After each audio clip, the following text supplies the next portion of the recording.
Baik, bismillahirrahmanirrahim. Assalamualaikum warahmatullahi wabarakatuh. Waalaikumsalam warahmatullahi wabarakatuh. Alhamdulillah, wassalatu wassalamu ala rasulillah wa ala alihi wa sahbihi wa mawalah wa la hawla wa la quwata illa billah. Bapak Ibu hadirin rahimakumullah. Alhamdulillah kita malam hari ini masih bisa melanjutkan aktivitas ibadah kita. Insya Allah semua perbuatan kita, aktivitas kita ya mudah-mudahan menjadi ibadah bagi kita semua ya untuk meningkatkan dan mendekatkan diri kita kepada Allah Subhanahu wa taala. Salawat dan salam kita aturkan kepada Rasulullah Muhammad sallallahu alaihi wasallam, pada keluarga, sahabat dan pengikut beliau sampai akhir zaman nanti. Saya minta maaf ini karena sedang berada di Padang ya, di Dewan Dakwah Padang.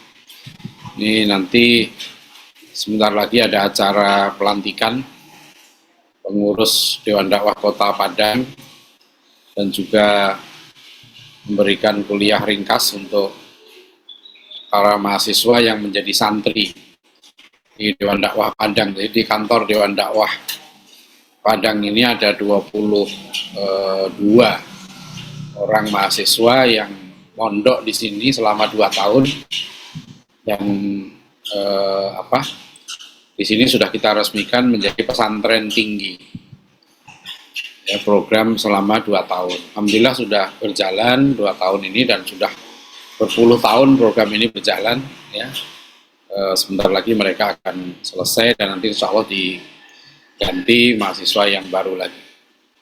Bapak Ibu hadirin rahimakumullah. Yang kedua, nanti saya mohon pamit ya, jadi di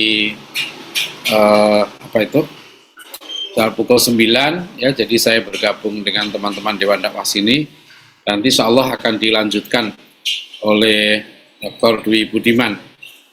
Ya, beliau akan membahas tentang belajar sukses pendidikan dari Muhammad Natsir. Jadi saya akan bahas 2 tokoh, yaitu Buya Hamka dan Kiai Haji Aceng Zakaria. Secara umum, sekarang kenapa 3 tokoh ini kita bahas ya, karena memang yang pertama 3 tokoh ini memang unik ya. Mereka merupakan ulama-ulama yang hebat ya, yang juga pemimpin ya, pemimpin politik yang hebat, pemimpin masyarakat gitu ya. Jadi bukan hanya ulama yang disebut sebagai mu'alim ya, sekedar pengajar, enggak. Mereka ini pemimpin ya, tipe ulama warathatul anbiya ya. Buya Hamka dengan Pak Natsir itu sezaman ya, karena sama-sama lahir pada 1908. Sedangkan Kiai Aceng Zakaria tahun 2022 itu meninggal pada umur 74 tahun. Buya Hamka meninggal tahun 1981. Ya, Pak Natsir meninggal tahun 93. Jadi ini secara umum ya, nanti kita coba untuk membedah kesuksesan pendidikan 3 tokoh kita ini. Nah, Bapak Ibu saudara sekalian, 3 tokoh kita ini ya, yang uniknya lagi mereka ini tidak menjalani kuliah formal. Jadi tidak punya gelar sarjana. Ya, Buya Hamka juga begitu, Muhammad Natsir juga pendidikan terakhirnya SMA. Begitu juga Kiai Aceng Zakaria juga pendidikannya aliyah ya, madrasah aliyah di Pajagalan Persis. Nah, jadi ini kan menarik ya, orang-orang yang lulusan SMA ya, tetapi keilmuan ya, ketokohan, kepemimpinan mereka gitu ya, melampaui banyak profesor. Dan bahkan banyak profesor yang tentu bangga ya menjadi murid Pak Natsir atau menjadi murid Kiai Haji Aceng Zakaria. Nah, kita akan melihat ya sosok Buya Hamka ini apa sih yang menarik ya, yang nanti bisa kita ambil hikmahnya, kita ambil pelajaran. Jadi kalau kita kenapa nanti kita ambil modelnya, polanya gitu ya. Saya sangat optimis bahwa kalau kita memahami model pendidikan yang berhasil ya dijalani oleh para tokoh kita ini, nah model itu kita temukan dan model itulah yang nanti kalau kita aplikasikan insya Allah akan melahirkan sosok-sosok ya tokoh-tokoh pribadi-pribadi muslim yang ya kualitasnya ya insya Allah juga tidak kalah dengan tokoh-tokoh yang kita kaji ya, tentu sesuai dengan keunikan, kelebihan dan konteks zaman masing-masing. Nah, kita lihat ya pada sosok Buya Hamka.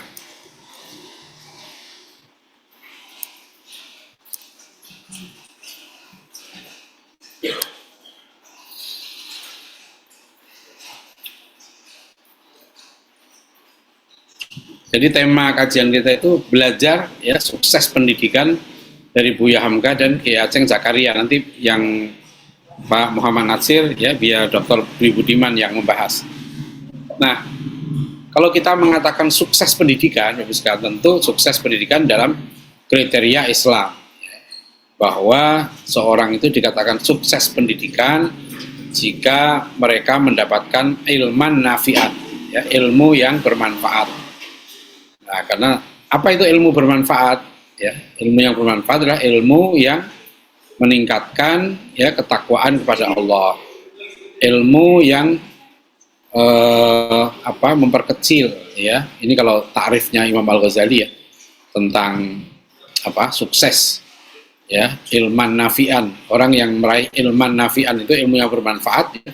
Seperti doa kita kepada Allah SWT, Allahumma inna nas'aluka ilman nafi'an. Ilmu ini kalau bermanfaat ya tentu semakin memperkecil ya kecintaan kepada dunia dan menguatkan, meningkatkan kecintaan kepada akhirat.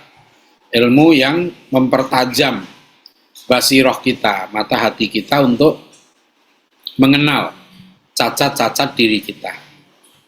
Ya, ilmu yang menajamkan ya kemampuan kita untuk mengenali ya tipu daya setan. Jadi kalau orang itu dapat ilmu yang manfaat ya tentu dia semakin cinta ilmu ya, semakin cinta ibadah ya, semakin cinta perjuangan ya, akhlaknya semakin baik. Nah, itu kriteria ilman nafi'an.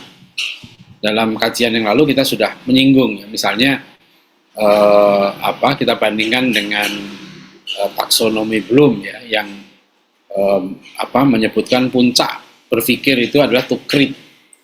Jadi prestasi pendidikan tertinggi itu dia menciptakan sesuatu ya, melahirkan teori baru ya, membuat temuan-temuan inovasi ya, itu dianggap sebagai puncaknya. Nah, kalau kita ikut pada kaidah Rasulullah SAW ya, manusia terbaik itu adalah khairun nas anfa'uhum linnas. Sebaik-baik manusia itu yang bermanfaat bagi sesama. Jadi kalau kita ikuti sabda Rasulullah ini, maka pendidikan yang terbaik itu yang melahirkan manusia-manusia yang berguna. Ya, manusia yang berguna ya kepada sesama ya, tentu berguna bagi dirinya, keluarganya, ya, masyarakatnya, bangsanya, dan umat manusia secara keseluruhan. Jadi lebih manfaat gitu ya. Jadi bukan hanya dia jadi apa, dia jadi presiden kah, jadi wapres, jadi menteri, bukan hanya dia bisa dapat uang, posisi, kedudukan, ya. Tapi yang lebih tinggi dari itu adalah dia bermanfaat atau tidak. Nah, itulah kriteria ilman nafi'an. Nah, kalau kita perhatikan ya, 3 tokoh yang kita kaji ini orang-orang yang telah memberikan manfaat yang luar biasa ya kepada masyarakat, ya, kepada bangsa kita dan pada seluruh umat Islam ya. Jadi mereka luar biasa. Kita lihat ya beberapa scene pada episode ya, beberapa titik penting. Saya akan mengungkap beberapa hal yang penting. Misalnya Buya Hamka, kita insya Allah sudah kenal, apalagi sudah nonton filmnya ya 1-2 gitu ya. Nah, lihat ya, Buya Hamka ini lahir 17 Februari 1908 di masa-masa ini ya, awal abad 20 dan akhir abad 19, memang Sumatera Barat ini menjadi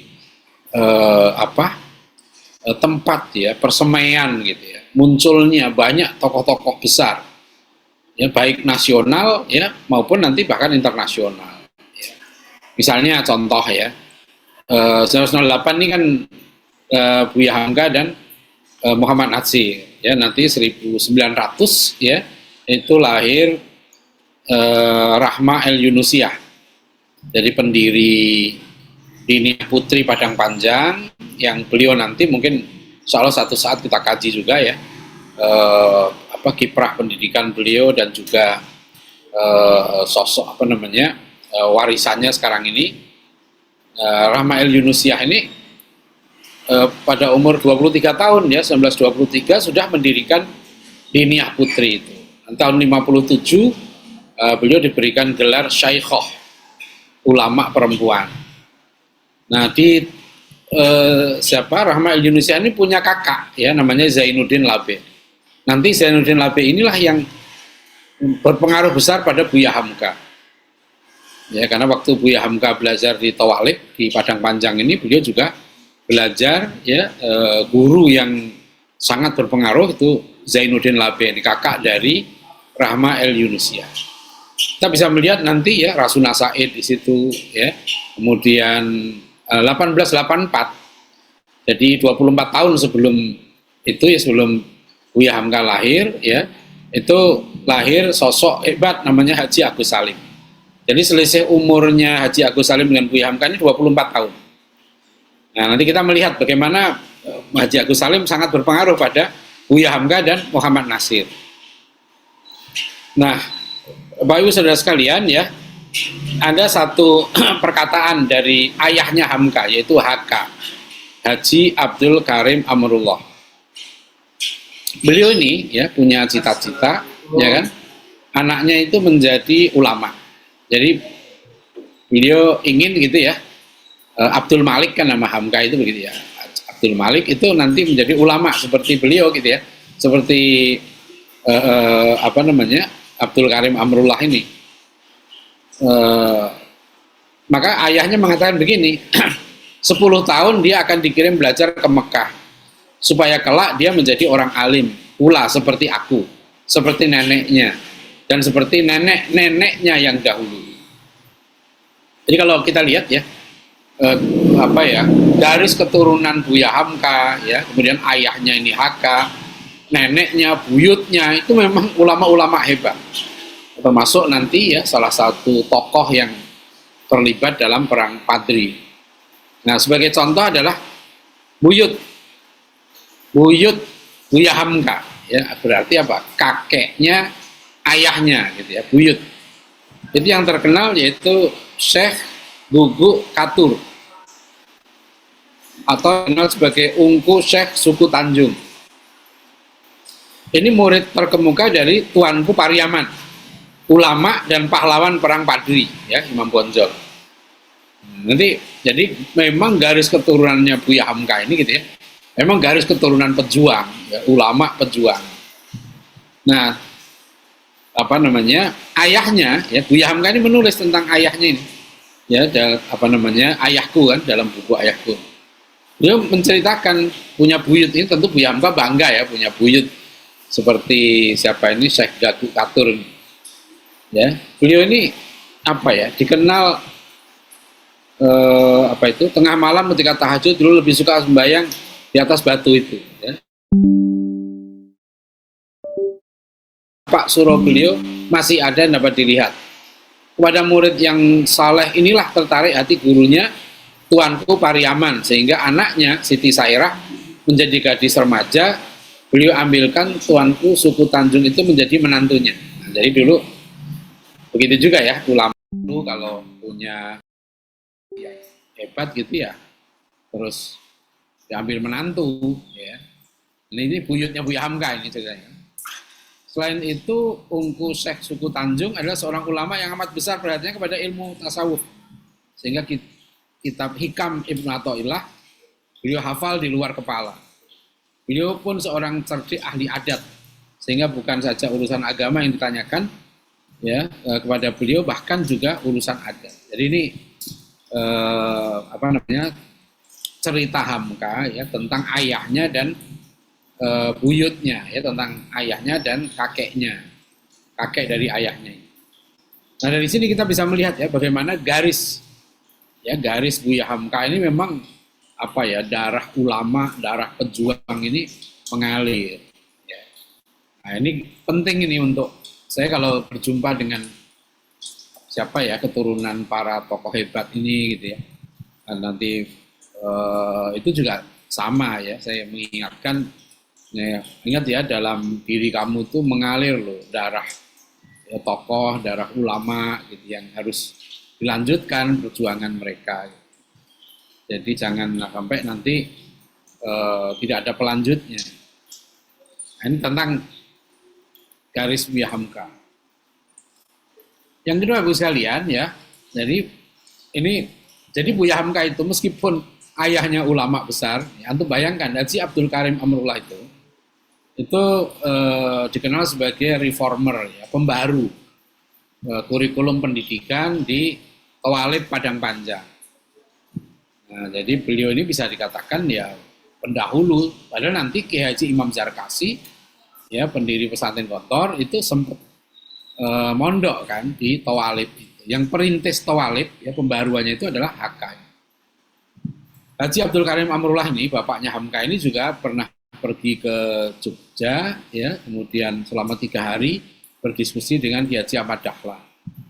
Dan kemudian beliau punya majalah Al-Munir yang nanti diterjemahkan ya oleh Kiai Haji Ahmad Dahlan, majalah itu ke dalam bahasa Jawa. Jadi ayahnya ini orang hebat lah, ulama hebat diakui. Tapi Buya Hamka ini mengalami problem, gitu ya, problem komunikasi dengan ayahnya. Karena ayahnya ini kemudian bercerai dengan ibunya, ya, dengan ibunya bercerai dan Buya Hamka bingung beliau cerita, mau ikut ayahnya atau ibunya, gitu ya. Jadi bisa dikatakan masa kecil beliau ini sempat mengalami dilema. Ya, ini kata-kata Buya Hamka ini, gitu ya. Alangkah pahitnya masa anak-anak, ya, pergi ke rumah ayah, bertemu dengan ibu tiri. Ke rumah ibu ada ayah tiri. Semua buku keluarga pihak ayah membenciku. Nah ini bayangkan nanti kalau nanti Buya Hamka makanya sempat nanti itu ya menjadi anak bukan istilah sekarang itu agak bandel lah gitu ya. Karena beliau menghadapi ini problem gini. Ya, jadi kita bisa maklumi ya kadang-kadang misalnya ayahnya orang hebat, ya anak mungkin mengalami problem komunikasi. Ya seperti ini. Kalau makanya kan dalam film Hamka yang pertama itu kan Hamka nanti kan ngaji lagi sama ayahnya setelah pindah dari Makassar ya kan ke Medan. Nah dari situ beliau berangkat ke Padang Panjang lagi dan mengaji lagi ya, belajar lagi kepada ayahnya. Ini masa kecil ini ujian Buya Hamka ini nggak ringan juga ya.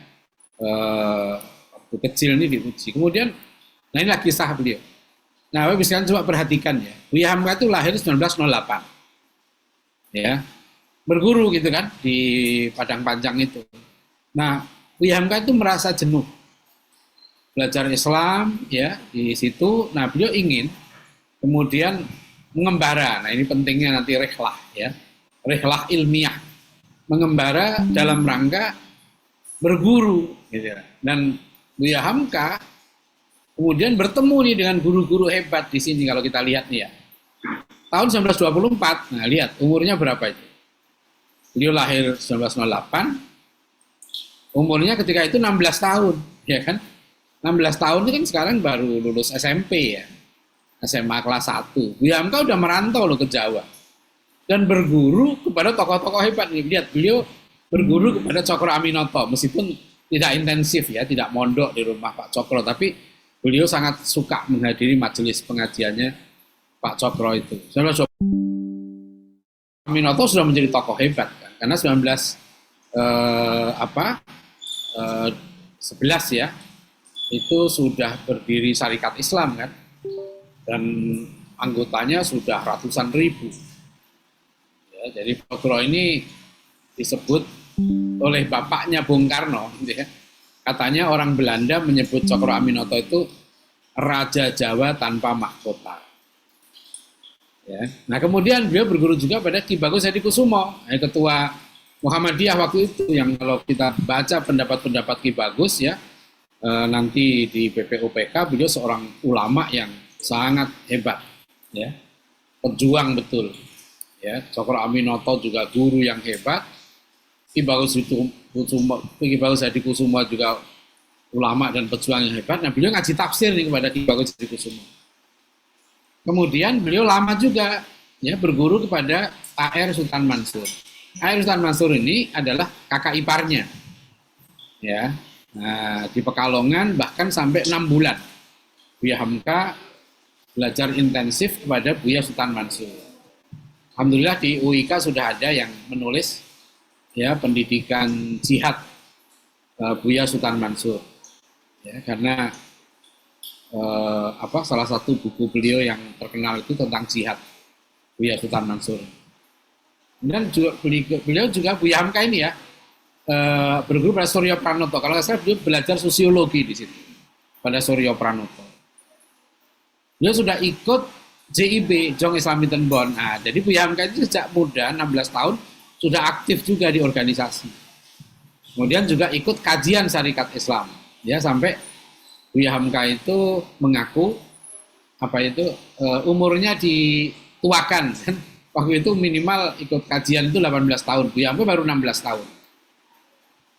Nah inilah jadi beliau mengembara ke Jawa ini ya, kalau kita lihat nggak sampai setahun nih, atau taruhlah setahun gitu ya.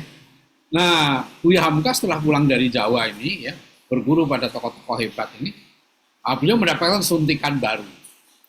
Ya, darah segar lah gitu ya, semangat. Nah, tahun 1925 balik kampung nih. Nah, beliau udah dikenal sebagai penceramah. Jadi Buya Hamka ini udah sangat muda ya, 1925 sudah menjadi penceramah yang dikenal.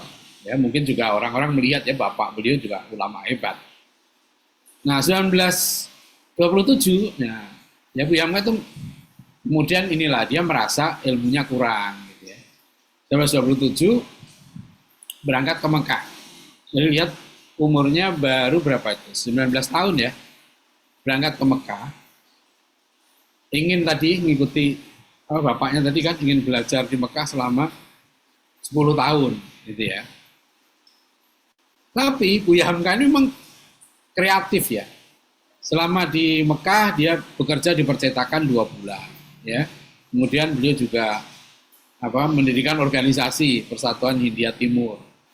Dan bahkan beliau sempat berbicara dengan Amir Faisal. Faisal ini putra Ibnu Saud ya, jadi pendiri kerajaan Saudi Arabia.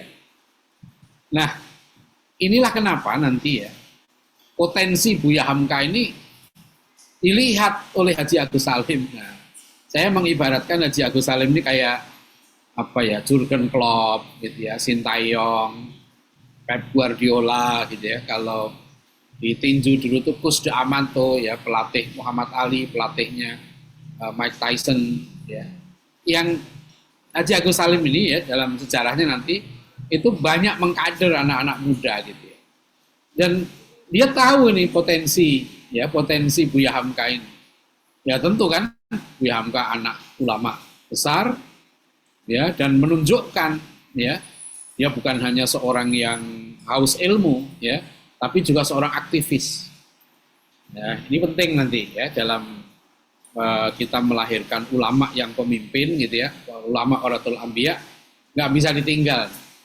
Ya, aktivisme ya. Jadi bukan hanya belajar ngaji ya, belajar kitab saja, tapi juga memahami problematika umat. Nah, maka gitu ya. Kan Haji Agus Salim ini lebih tua tadi saya bilang ya, 24 tahun. Dan orang yang umur 20 tahun ya, itu sudah dikirim ke Mekah. Ya. Maka Haji Agus Salim ini ya ketika itu nasihati Hamka. Ya, nasihati Hamka. Jadi Hamka itu baru sekitar 7 bulan di Mekah disuruh pulang sama Haji Agus Salim. Ya, kata Haji Agus gini, lebih baik pulang banyak pekerjaan penting berhubungan dengan pergerakan, studi dan perjuangan yang dapat engkau alami di Indonesia. Nah, beliau juga melanjutkan ini, lebih baik engkau kembangkan dirimu di tanah airmu sendiri, kata Haji Agus Salim. Nah, Bapak Ibu Saudara sekalian, ya, sampai Buya Hamka menulis di buku 100 tahun Haji Agus Salim. Buya Hamka sangat berterima kasih, ya, karena Haji Agus Salim waktu itu perintahkan dia pulang ke Indonesia. Ya, menjadi ulama itu kamu lebih baik di Indonesia. Ya, lebih baik kamu, ini kan istilahnya itu kan, kamu harus bekerja dengan pergerakan, studi dan perjuangan. Nah itu. Jadi lebih baik engkau kembangkan dirimu di tanah airmu sendiri. Nah, saya memahami ya, sampai Buya Hamka itu begini, menceritakan Haji Agus Salim sampai ngomong, kalau kamu 20 tahun di Mekah, ya pulang nanti kamu jadi tukang baca doa. Ya tentu ini nasihat ini ya sepertinya dikhususkan oleh Haji Agus Salim untuk Buya Hamka saja, karena sudah melihat potensi ya Buya Hamka ini akan menjadi ulama, menjadi pemimpin gitu ya, menjadi pejuang itu, dan itu memang harus dialami di lapangan ya. Nah, itulah yang terjadi nanti dengan Buya Hamka. Dia berterima kasih. Nah, saya sebaliknya ya, saya mengalami proses yang sebaliknya. Waktu saya ngambil S3 di Malaysia tahun 2003 ya kan, tahun 2002 saya atas ajakan dari Profesor Hamid Charkasi, waktu itu beliau masih belum lulus doktor di ISTEC. Prof. Hamid Charkasi datang ke rumah saya di Depok itu ya, dan mengajak saya untuk tidak kuliah ke Amerika atau ke Inggris gitu ya. Nah, ini karena yang mengajak saya sudah wafat, saya buka. Jadi ketika itu saya ditawari oleh almarhum Profesor Salim Said ya untuk melanjutkan studi S3 di Amerika. Dan beliau bilang bahwa profesor di sana sudah mau menerima saya karena buku saya juga sudah dikirim oleh beliau kepada profesor yang dia kenal di Amerika. Nah, waktu semula saya setuju gitu, insya Allah dalam proses ternyata Pak Hamid Charkasi ngajak saya, kamu jangan ke Amerika gitu, lebih baik kamu ke Malaysia ya, belajar di ISTEC, di tempat beliau kuliah ngambil S3. Akhirnya saya ke Malaysia dan langsung dijemput oleh Pak Hamid Charkasi di bandara. Langsung saya dipertemukan dengan wakil direktur ISTEC waktu itu, yaitu Profesor Wan Muhammad Nur Wan Daud. Saya tidak kenal sama sekali, dengan Pak Hamid juga nggak kenal, dengan Profesor Muhammad Nur Wan Daud juga nggak kenal, bahkan namanya juga nggak pernah saya dengar. Juga dengan kampus ISTEC pun saya nggak dengar, nggak tahu sama sekali. Ya, itulah yang saya merasa kemudian dipertemukan oleh Allah dengan orang-orang baik gitu ya. Dan apa terjadi, Profesor Muhammad Nur itu waktu saya menghadap beliau di Kuala Lumpur di kampus ISTEC itu, nasihat beliau itu begini kepada saya ya, saudara harus meningkatkan intelektualisme dan mengurangi aktivisme. Nah, dari situ saya kemudian memahami ya bahwa pentingnya ya pendidikan, ya, apalagi pendidikan para pemimpin, itu menyeimbangkan dua hal ini, antara aktivisme dengan intelektualisme. Nah, kalau kita lihat nanti tiga tokoh kita ini gitu ya, Pak Natsir, Kiai Haji Aceng Zakaria, itu memang betul-betul nih ya, memiliki aktivisme yang hebat sekaligus intelektualisme yang hebat. Jadi ini saya kira Haji Agus Salim ini seorang mentor lah, seorang pembimbing, bahkan ya beliau seorang guru yang sejati ya, membaca potensi Buya Hamka diarahkan untuk pulang ke Indonesia dan Buya Hamka menuruti. Nah,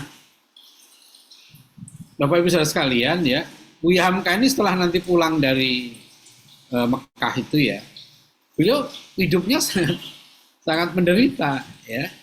Buya Hamka itu menikah umur 21 tahun ya kan. tadi kan ingat ya, Buya Hamka kan berangkat ke Mekah umur 19 tahun ya. Nah pulang kan 7 bulan ya kan, 21 tahun beliau itu sudah menikah. Dan istrinya itu 15 tahun umurnya. Ya, nah bisa dilihat tuh di film Buya Hamka kan, ya apa namanya, di beliau punya anak nanti 12, wafat 2 orang. Ini gambaran ya, gambaran Buya Hamka seperti ini. Kami hidup dalam suasana miskin, sembahyang saja terpaksa berganti-ganti, karena di rumah hanya ada sehelai kain sarung. Nah, ya, tapi umi kalian memang seorang yang setia. Dia tak minta apa-apa di luar kemampuan ayah.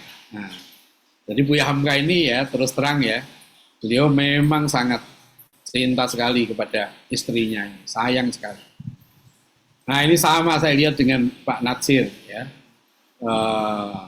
ya hati-hati ini ya dengan istri ini. Ya. Ini para suami nih hati-hati nih. Buya Hamka itu sampai lihat, nah saya nggak tahu tuh gambaran dalam film itu benar apa enggak gitu. Banyak sekali Buya Hamka itu menuruti nasihat istrinya. Makanya ketika di film Buya Hamka pertama kan, Buya Hamka kan menolak ya kan, ketika ditawari untuk apa seorang perempuan muda ya kan, minta dinikahi oleh Buya Hamka kan, di Makassar itu kan Buya Hamka menolak. Ya, itu saya nggak tahu kalau Dr. Dwi Budiman posisinya seperti Buya Hamka ya bisa tahan nggak? Gitu. Nah, Buya Hamka itu begitu. Dr. Dwi udah ada belum nih? Atau siapa itu Dr. Ujang Habibie atau siapa ya ini tuh Buya Hamka itu sayang betul sama istri ini ya. Jadi ini penting kalau mau sukses. Pak Nasir begitu, Ki Aceng Zakaria juga nanti begitu. Nanti saya ceritakan. Ada yang Ki Aceng Zakaria itu Masya Allah, beliau juga seorang dengan istrinya ya kan. Sampai nanti ya Ki Aceng Zakaria itu ke pondok saya itu berdua dengan istrinya. Yaitu hanya 10 bulan sebelum beliau wafat. Ya. Itu kali pertama dan kali terakhir ya berkunjung ke pondok saya itu. Saya sering ke tempat beliau berkali-kali yang di Garut. Jadi ini Buya Hamka ya usahanya. Nah ini lihat ya. Jadi Bapak Ibu saudara sekalian lihat Buya Hamka ini ya, dalam keadaan yang susah dia ini tetap ya berusaha untuk menulis. Nah nanti ini penting karena tokoh-tokoh 3 tokoh kita ini adalah penulis-penulis yang hebat. Ya, ini ciri ulama kita dulu tuh ya ditandai dengan kemampuan menulisnya. Ya Buya Hamka itu kan apa mendirikan berapa majalah di zaman itu. Ya, Khotibu Ummah mati gitu ya, hanya 3 keluaran. Bikin lagi majalah ini Kemauan Zaman, hanya 5 keluaran. Kemudian Al-Mahdi di Makassar, hanya 9 keluaran. Dan akhirnya tutup. Sebab kekurangan modal dan mendapat beberapa masalah. Jadi lihat Ibu Hamka nih, nggak putus asa. Kalau kita lihat umurnya, lihat Bapak Ibu saudara sekalian ya, 25 tahun, berarti kan Buya Hamka 1925, belum sampai 20 tahun. Jadi Buya Hamka itu 17 tahun sudah menerbitkan majalah. Ya, dan nanti ya majalah yang terkenal Pedoman Masyarakat nih. Ya, mulai tahun 36. Nah, berarti umur beliau baru 28 tahun. Nah, ini penting. Jadi ini menunjukkan pentingnya nanti ya dalam kaderisasi ulama ya, pemimpin umat memang mau tidak mau harus piawe ya menulis ini, dan itu dilatih betul. Nah, setelah itu Hamka mulai aktif menulis, kemudian mengirimkan tulisan-tulisannya, ya seperti di Surat Kabar Pembela Islam di Bandung, Seruan Islam Suara Muhammadiyah di Jogja. Jadi beliau aktif menulis. Pada tahun 1928 terbitlah buku romannya yang pertama dalam bahasa Minang, Si Sabaria. Ya, kemudian beliau memimpin majalah Kemajuan Zaman, terbit hanya beberapa nomor.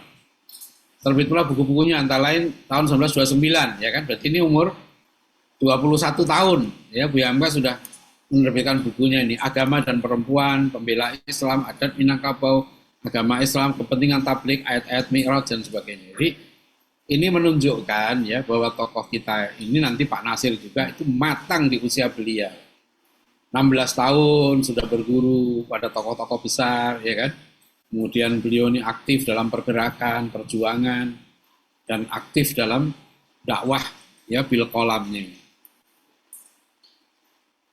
Makanya ya ketika beliau umur 21 tahun ya Buya Hamka ya kan. Nah, Muktamar Muhammadiyah ke-19 di Minangkabau, Buya Hamka sudah memberikan presentasi makalah dengan judul Agama Islam dan Adat Minangkabau. Itu umur 21 tahun. Ya. Nah, itulah Buya Hamka. Jadi Ibu sekalian kalau kita simpulkan dari inilah ya kegigihan, ya ketepatan, ya keikhlasan sosok Buya Hamka ya dalam menjalani proses pendidikan sehingga nanti beliau kita kenal sebagai salah satu ulama yang luar biasa dengan karyanya ratusan gitu ya, yang sangat menginspirasi ya, bukan hanya orang Muslim Indonesia ya, Malaysia, Singapura, Brunei dan sebagainya ya. Nah, kemudian misalnya saya lanjutkan ya karena ini waktunya dengan Kiai Haji Aceng Zakaria. Ya, Kiai Aceng Zakaria ini saya menyebut dalam satu artikel beliau ini produk pendidikan lokal kualitasnya internasional. Nah, betapa tidak gitu ya, karena beliau ini lihat ya, beliau meninggal tuh 21 November 2022. Nah, bulan Januari, 29 Januari 2022, beliau bersama istrinya berkunjung ke tempat kami di pesantren At-Taqwa Depok. Ya, kami sempat berbincang sebentar sebelum beliau melanjutkan aktivitasnya mengisi pengajian dan mengunjungi Ustaz Amin Jamaluddin yang kini juga sudah dipanggil Allah. Ya, ini jadi kenangan saya bersama beliau ini cukup panjang, makanya saya sempatkan untuk menulis, ya, karena beliau sosok yang istimewa. Nah, yang menurut saya ya satu kebijakan Kiai Aceng Zakaria juga ya, beliau ini seorang ulama pejuang yang istiqomah sampai akhir hayat ya, dan yang luar biasa juga beliau ya sebelum wafat itu ya kan sudah menyiapkan penggantinya ya, meskipun dipilih oleh Muktamirin, tapi akhirnya yang terpilih sebagai ketua umum Persis adalah Dr. JJ Zainuddin yang dikenal dekat ya, sangat baik oleh Kiai Aceng Zakaria. Nah, ada buku, jadi saya merujuk pada buku biografi beliau ya, judulnya Kiai Aceng Zakaria, Ulama Persatuan Islam, karya Dr. Pepen Irfan Fauzan. Ya, ini bagus buku biografi beliau ini, alhamdulillah kita bisa belajar dari situ bagaimana. Pertama dari garis keturunan. Ya, memang kalau kita lihat ya, Kiai Aceng Zakaria ini ya memang dari bapaknya ya, ayahnya itu Kiai Ahmad Kurhi, itu juga seorang ulama dari garis keturunan ulama terkenal di Garut, yaitu Kiai Haji Ahmad Siddiq, dari sebutan Mama Sukarasa. Jadi memang beliau ini sejak kecil gitu ya sudah dididik oleh keluarganya ya menjadi orang yang mencintai ilmu. Jadi itu yang nanti patut kita lihat ya, bagaimana suasana keluarga beliau ini sangat mengutamakan ilmu, dan juga ya beliau memiliki adab yang sangat baik.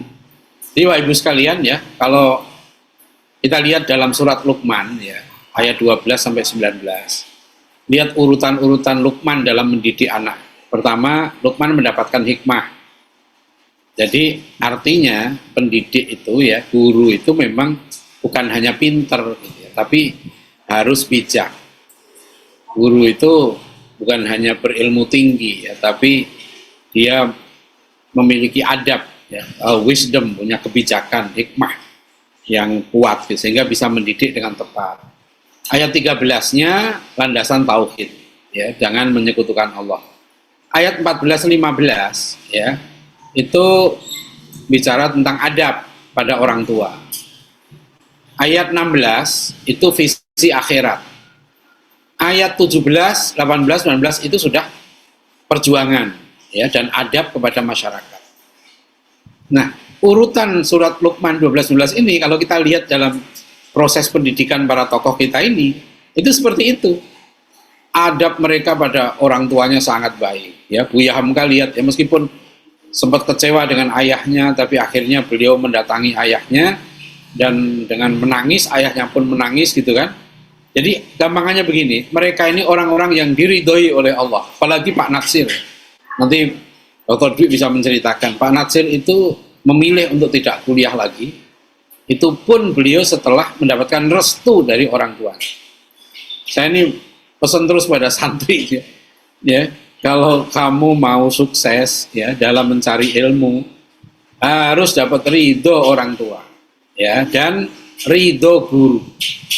Makanya milih guru harus benar ya, pilih guru yang ikhlas, pilih guru yang benar, kan nanti guru ini ya menjadi penentu. Lihat aja nanti Buya Hamka ya, bagaimana beliau nurut dengan guru-gurunya ini ya, bagaimana mungkin beliau nggak paham ya dengan apa yang disampaikan Haji Agus Salim tadi, tapi beliau percaya Haji Agus Salim ini orang bijak ya, tokoh yang dikenal hebat, maka beliau ikuti nasihat Haji Agus Salim. Begitu juga Ki Aceng Zakaria ini. Kalau kita lihat tradisi keluarga beliau ini tradisional, ya, ini tradisional. Tapi beliau nanti dikirim oleh ulama, ayahnya ya, itu justru kepada tokoh pembaru, yaitu berguru kepada Ustadz Abdurrahman, ya, murid dari Ahsan. Ini kan, jadi kalau kita lihat Ki Aceng Zakaria ini ya, kehebatan beliau apa? Nah, beliau memang luar biasa. Menulis ya, beliau seorang aktivis organisasi, seorang ulama, pemimpin pesantren, mendirikan pesantren, pejuang dan sekaligus penulis produktif. Ya. Jadi beliau ketika meninggal kita sudah menulis 103 judul buku. Nah ini ya, Aceng Zakaria ini 33 judul ditulis dalam bahasa Arab, bahkan termasuk yang best seller. Ya, misalnya buku beliau Al-Hidayah fi Masail Fiqhiyah, Al-Muta'arridah, kemudian Al-Musayyar fi ilmi nahwi, dan Al-Kafi fi ilmi sorfi. Ini beberapa buku yang bestseller lah. Tadi beliau ini lulusan aliyah, ya, tidak pernah belajar ke Timur Tengah, tapi menulis 103 judul buku dan 33 judul ditulis dalam bahasa Arab. Ya, nah dia secara formal merupakan lulusan Madrasah Muallimin Persis. Jadi lulusan aliyah ini, ya.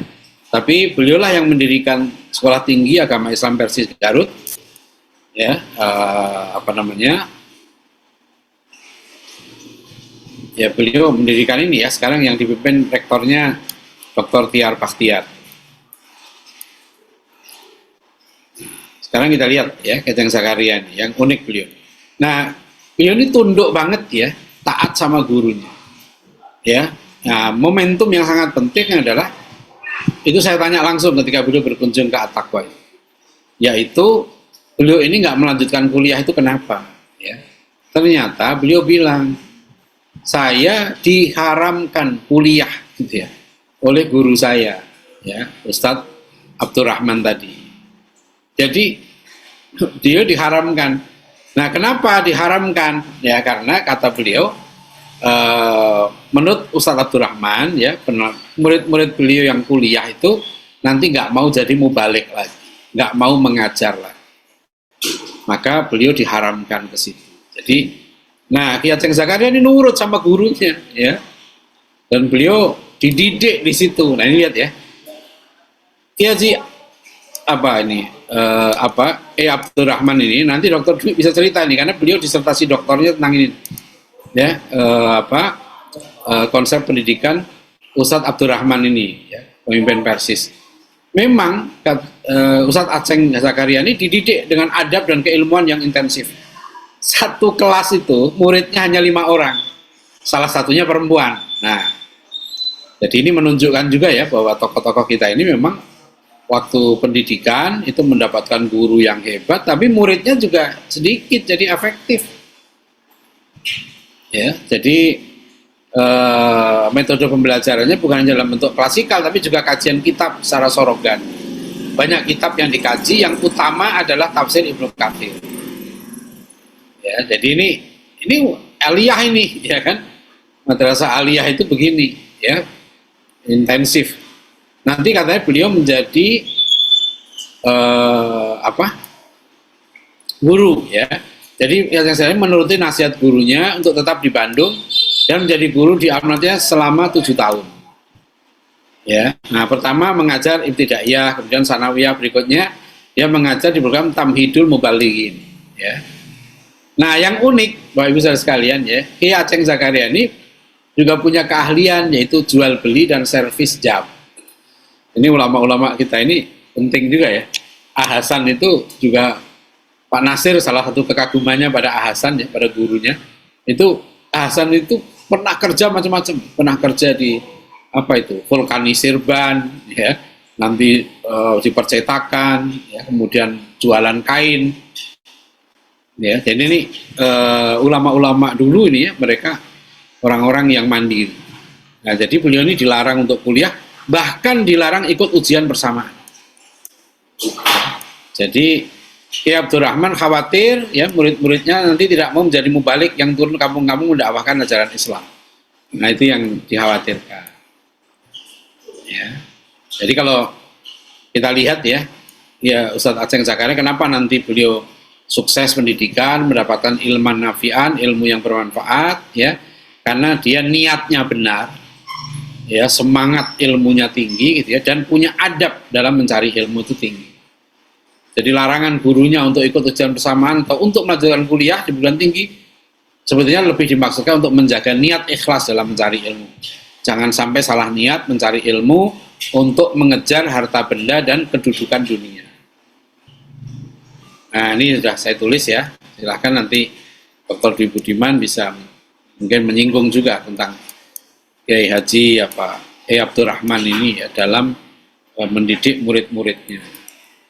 Nah, Bapak Ibu saudara sekalian, ya, inilah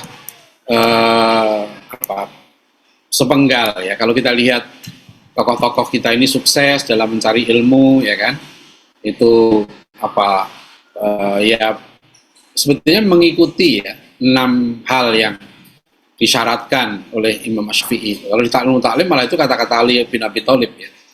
Lantanalal ilma illa bisitatin. Ya, kamu gak akan dapat ilmu kecuali dengan 6 hal. Pertama dengan kecerdasan, dakain.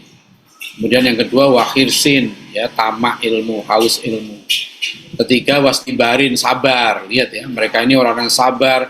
Buya Hamka itu sabar, ya, diuji dengan keluarganya, ya, dengan kemiskinan. Itu kalau pejuang dakwah, ya, ahli tolabul ilmi, tolib gitu, murid itu nggak sabar, gitu, ya nggak akan sukses. Ya, kemudian yang keempat wabul hotin. Lihat mereka ini, ya, mereka Buya Hamka itu mencari uang, bagaimana membimbing haji, ya, di umur 19 tahun itu. Jadi berani, meskipun dalam keadaan miskin, Pak Nasir juga keadaannya miskin, ya, tapi sama sekali tidak menyurutkan langkah, ya, semangat untuk mencari ilmu. Wabul hotin. Kemudian yang kelima wa irsadi ustadin. Nah, lihat tuh, ya, betapa mereka, ya, tepat memilih guru dan kemudian beradab kepada guru, hormat kepada guru. Juga tadi, ya, beradab pada orang tua, ridho orang tua. Nah, yang keenam watuli zamanin, ya, waktunya lama. Mereka terus mencari ilmu sampai akhir hayat. Mereka pembelajar, ya, itulah yang belajar sukses pendidikan dari ketiga tokoh ini. Jadi demikian Bapak Ibu sekalian, ya, apa yang bisa saya sampaikan. Mungkin siapa tadi moderator, ya, Ustadz Aan, sebelum saya meninggalkan tempat dan diganti oleh Dr. Dwi Budiman, karena ini teman-teman Dewan Dakwah Sumatera Barat sudah berkumpul, saya persilahkan mungkin kalau ada 1 atau 2 pertanyaan gitu. Sekarang kita masih ada berapa? 7 menit lagi. Silakan Ustaz Aan. Baik Ustadz Aan sedang dalam perjalanan menuju Sukabumi, jadi dapat pesan tadi. Saya ambil alih. Baik, teman sekalian, silakan. Kita sudah dengar tadi, alhamdulillah penjelasan pemaparan cukup detail dari Ustaz Zuna, Ustaz Kiai Haji Adian Husaini tentang bagaimana tiga tokoh ini ya, bagaimana kemudian berkembang dari mulai muda sampai kemudian belajar sampai kemudian. Nah, ini ada waktu sedikit dan mungkin kalau ada yang bertanya silakan. Ini ada Ustadz Hadi Nur yang akan bertanya seperti Nah, ini Ustadz Hadi nih, beliau juga banyak meneliti tentang Ustadz Hadi, saya persilakan. Silakan Ustadz Hadi. Bisa di unmute, sudah saya bikin tentang Hamka ayahnya. Bismillahirrahmanirrahim. Assalamualaikum warahmatullahi wabarakatuh. Waalaikumsalam Ustaz Adian yang saya hormati, guru kita semua dan keluarga besar ya Dewan Dakwah. Makasih Ustaz Adian. Ini saya kira Ustaz di tengah para pendidik ya atau lembaga pendidikan Islam hari ini terjebak dalam rutinitas ya. Tadi yang sangat penting disampaikan oleh Ustaz Adian. Bagaimana dulu Pak Adian itu mendapatkan pesan yang sangat berharga dari Prof Wan ya, tingkatkan kurangi aktivisme ya. Itu kan sebenarnya bukan kita tidak boleh beraktivitas gitu ya, tapi hari ini banyak lembaga pendidikan itu saat terjebak dalam rutinitas. Nah, terjebak dalam rutinitas akhirnya kita lupa mengkaji tokoh-tokoh hebat ini, Ustadz. Ya, lupa mengkaji tokoh-tokoh hebat ini. Dan sekali lagi, tokoh-tokoh hebat ini mereka bukan lahir produk dari yang Ustadz Adian sampaikan, yaitu produk skolaisme gitu. Setidaknya saya mencatat gitu Ustadz, apa yang Ustadz Adian sampaikan, orang-orang hebat itu lahir dari 5M gitu Ustadz. Yang pertama adalah mujahadah gitu. Tidak ada orang besar di dunia ini kecuali dia dengan mujahadah gitu. Lalu M yang kedua adalah mulazamah. Tadi yang disampaikan oleh Ustadz Adian, kalau kita lihat orang-orang seperti Hamka, Natsir, Ustadz Aceng dan sebagainya, mereka orang-orang yang lahir dari produk mulazamah, intensitas mereka datang kepada guru dan mereka punya mentor. Dan hari ini yang kita hilang saat dari tradisi lembaga pendidikan kita, guru itu hanya ada di sekolah gitu, tidak bagaimana di alam kehidupan gitu ya. Nah, ini yang saya kira saya mendapatkan hal semangat gitu ya, kita semua bagaimana melahirkan orang-orang hebat ini. Dan M yang ketiga itu adalah membaca. Dan itu lagi-lagi karena terjebak dalam rutinitas, program gerakan membaca, budaya ikro, budaya literasi, dan bahkan bukan hanya budaya literasi, perpustakaan di lembaga pendidikan itu sangat-sangat minim gitu ya. Saya sangat mengapresiasi pesantren At-Taqwa misalkan gitu, itu punya gerakan literasi yang luar biasa. Dan lagi-lagi Ustadz, kalau kita lihat Dewan Dakwah itu setidaknya sejak didirikan tahun 1967 sampai Pak Natsir meninggal tahun 1993 Ustadz, saya mencatat ya ada 217 buku-buku yang diterbitkan oleh Dewan Dakwah. Baik itu yang buku terjemahan ya, seperti Syekh Sukordowi, Said Hawa, lalu kemudian Said Kutub, termasuk yang ditulis oleh tokoh-tokoh Dewan Dakwah sendiri, mulai dari Pak Natsir ya, Pak Rasidi ya, dan sebagainya gitu. Jadi bagaimana kita lihat ketika Dewan Dakwah berdiri gitu saat itu kan luar biasa literasinya, ada majalah Media Dakwah, majalah Suara Masjid, serial khutbah Jumat, sampai Dewan Dakwah itu memikirkan gerakan literasi untuk anak-anak gitu Sat ya. Kalau kita lihat bagaimana majalah Sahabat gitu ya.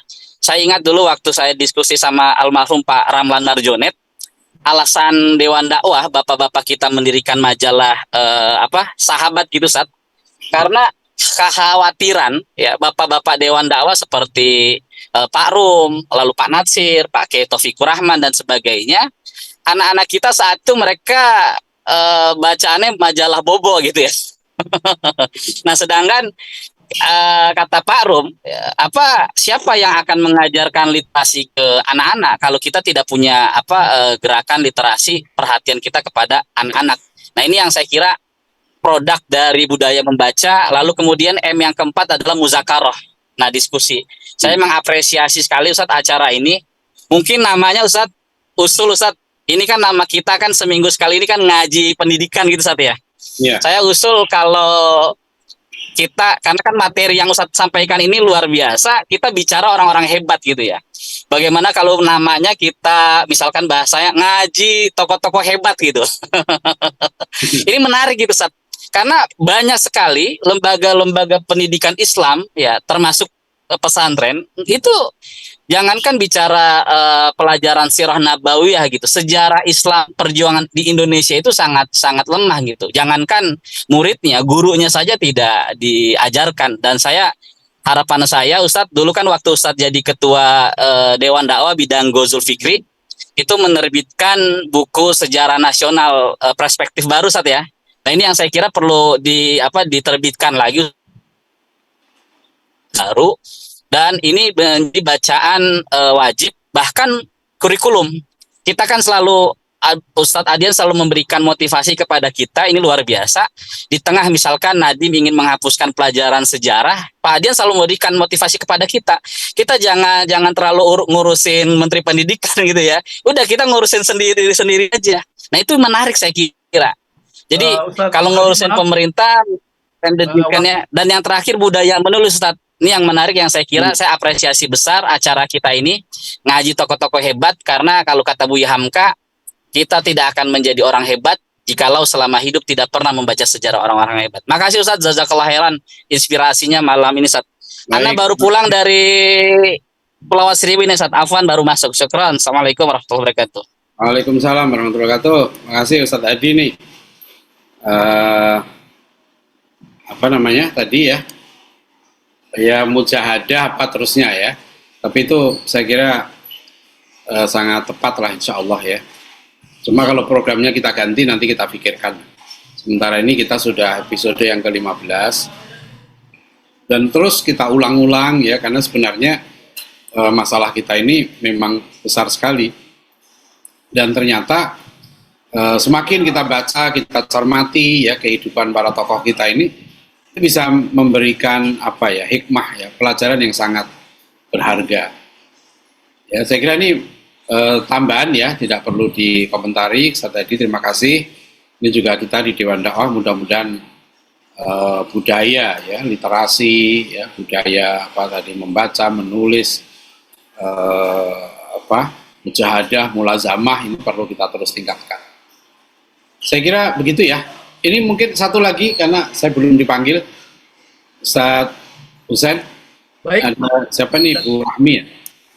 Silakan, belum ada pertanyaan di kolom chat. Barangkali ini ada Ustaz Rahmi Ifada. Sebentar saya jadikan close dulu.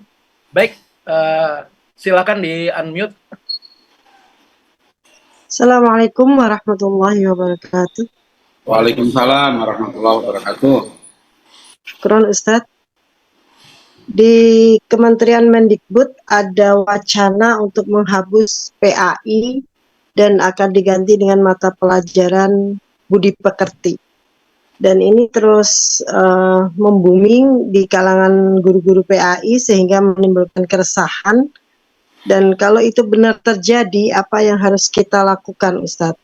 Karena memang di guru-guru pendidikan agama Kristen, Konghucu, dan agama Hindu dan Buddha juga mereka sama di posisi yang kalau memang pendidikan agama itu dihilangkan dan diganti dengan budi pekerti, apa jadinya bangsa Indonesia ini gitu.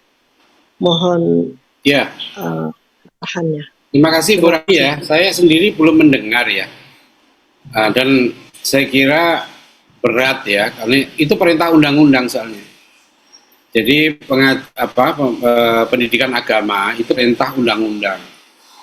Bahkan sejak Undang-Undang Pendidikan Nasional nomor 2 tahun 89. Itu memang ya kan, anak-anak itu harus mendapatkan pendidikan agama sesuai dengan agama yang dianutnya dan diajar oleh orang yang seagama. Ya, karena dulu banyak anak-anak muslim yang sekolah di luar sekolah yang bukan Islam, dia dapat pelajaran agama Islam tapi yang ngajar itu bukan muslim. Jadi saya kira itu kabar ini belum bisa saya paling tidak ya belum mendengar ya. Nah, kalaupun sampai ada seperti itu, wah itu berani itu. Saya kira menterinya juga akan dicopot oleh presiden.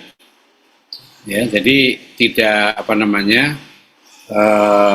terlalu berat ya kalau mau menghilangkan pelajaran agama Islam.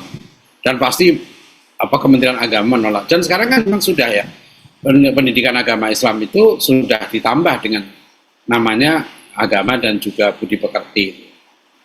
Nah, di samping ya kita itu meningkatkan kewaspadaan kalau ada upaya-upaya untuk menggusur pendidikan agama Islam, menurut saya yang lebih penting dari itu, sekarang ini kita juga harus meningkatkan kualitas pendidikan agama Islam, ya.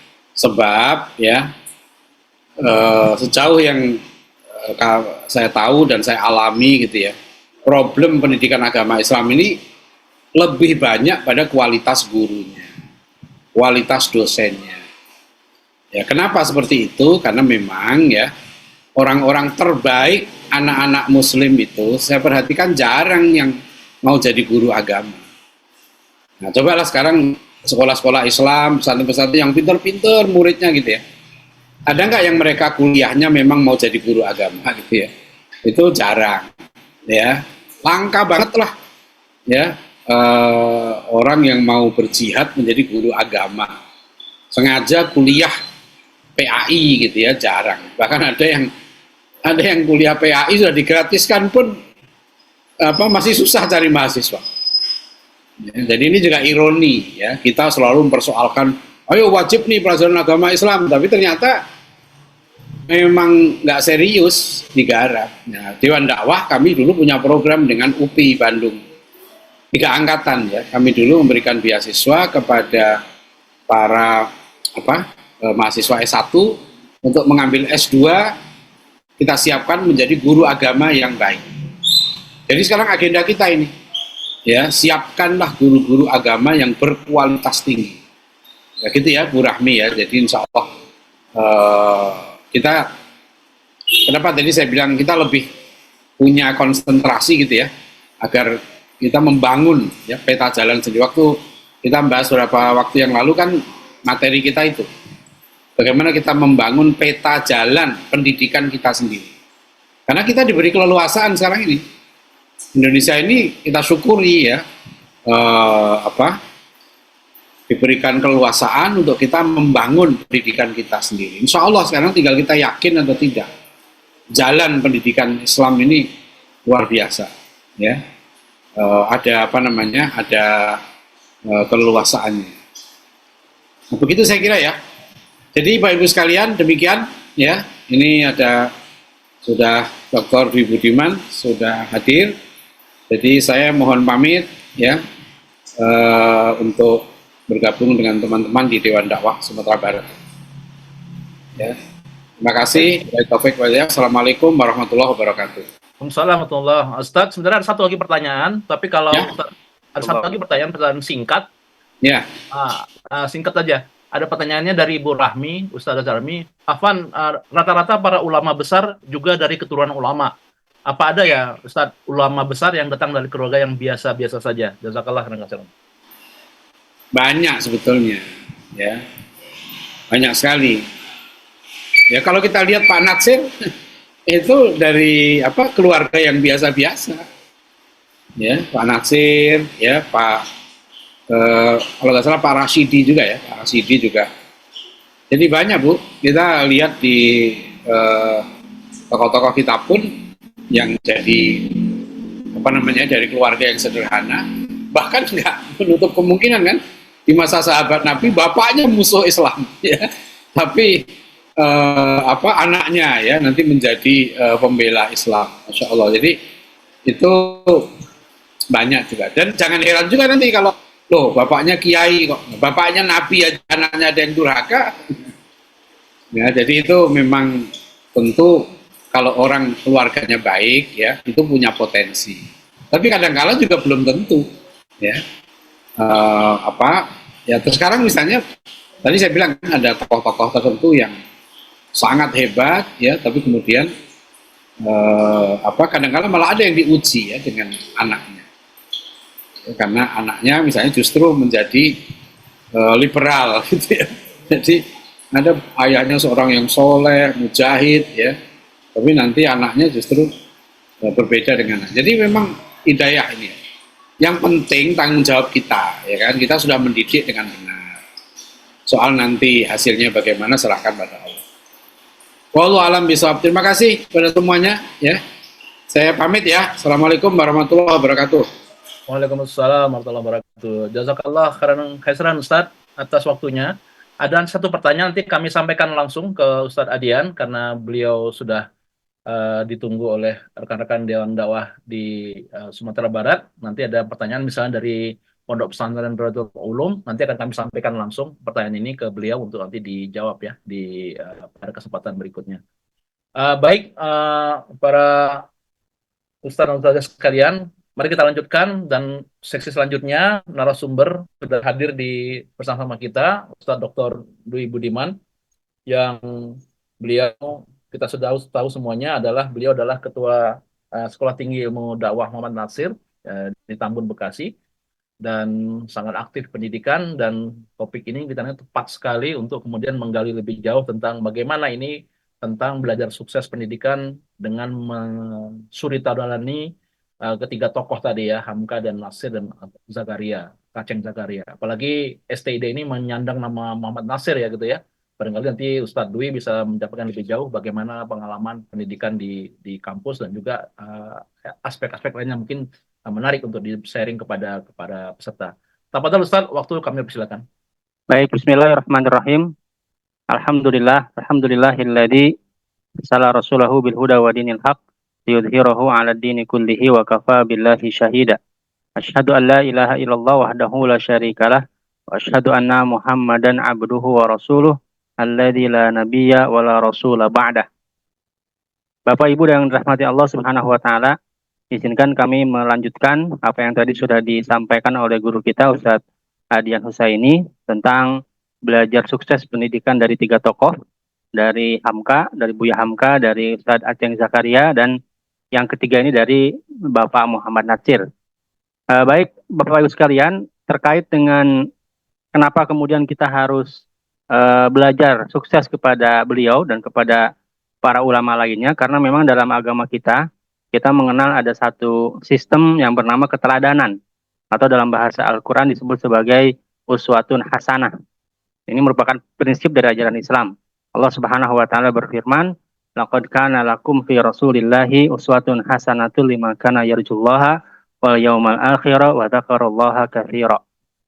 Nah, maka konsep keteladanan ini merupakan bagian dari agama kita. Artinya adalah keteladanan ini harus terus kita bangun dan harus terus kita jalankan. Tentu yang utama adalah sebagaimana perintah dari ayat ini, kita harus meneladani Rasulullah Shallallahu Alaihi Wasallam.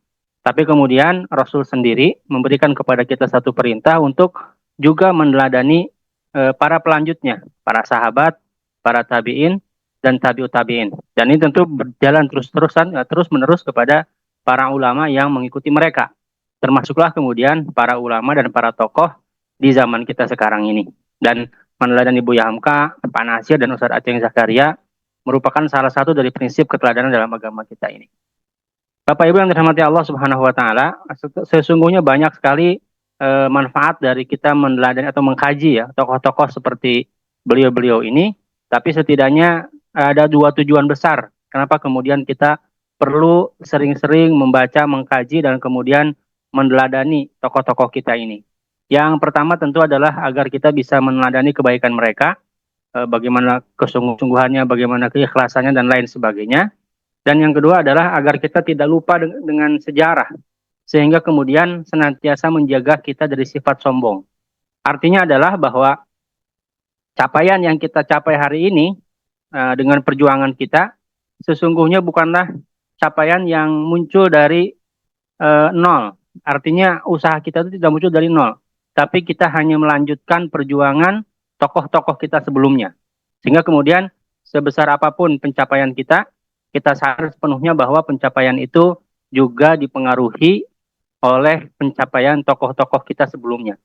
Yang ini tentu saja akan menghindarkan kita dari sifat sombong, karena kita menyadari bahwa usaha kita, pencapaian kita itu adalah juga bagian dari melanjutkan usaha dan pencapaian para pendahulu kita. Nah, ini dua tujuan utama dari kita meneladani dan mengkaji tokoh-tokoh kita ini.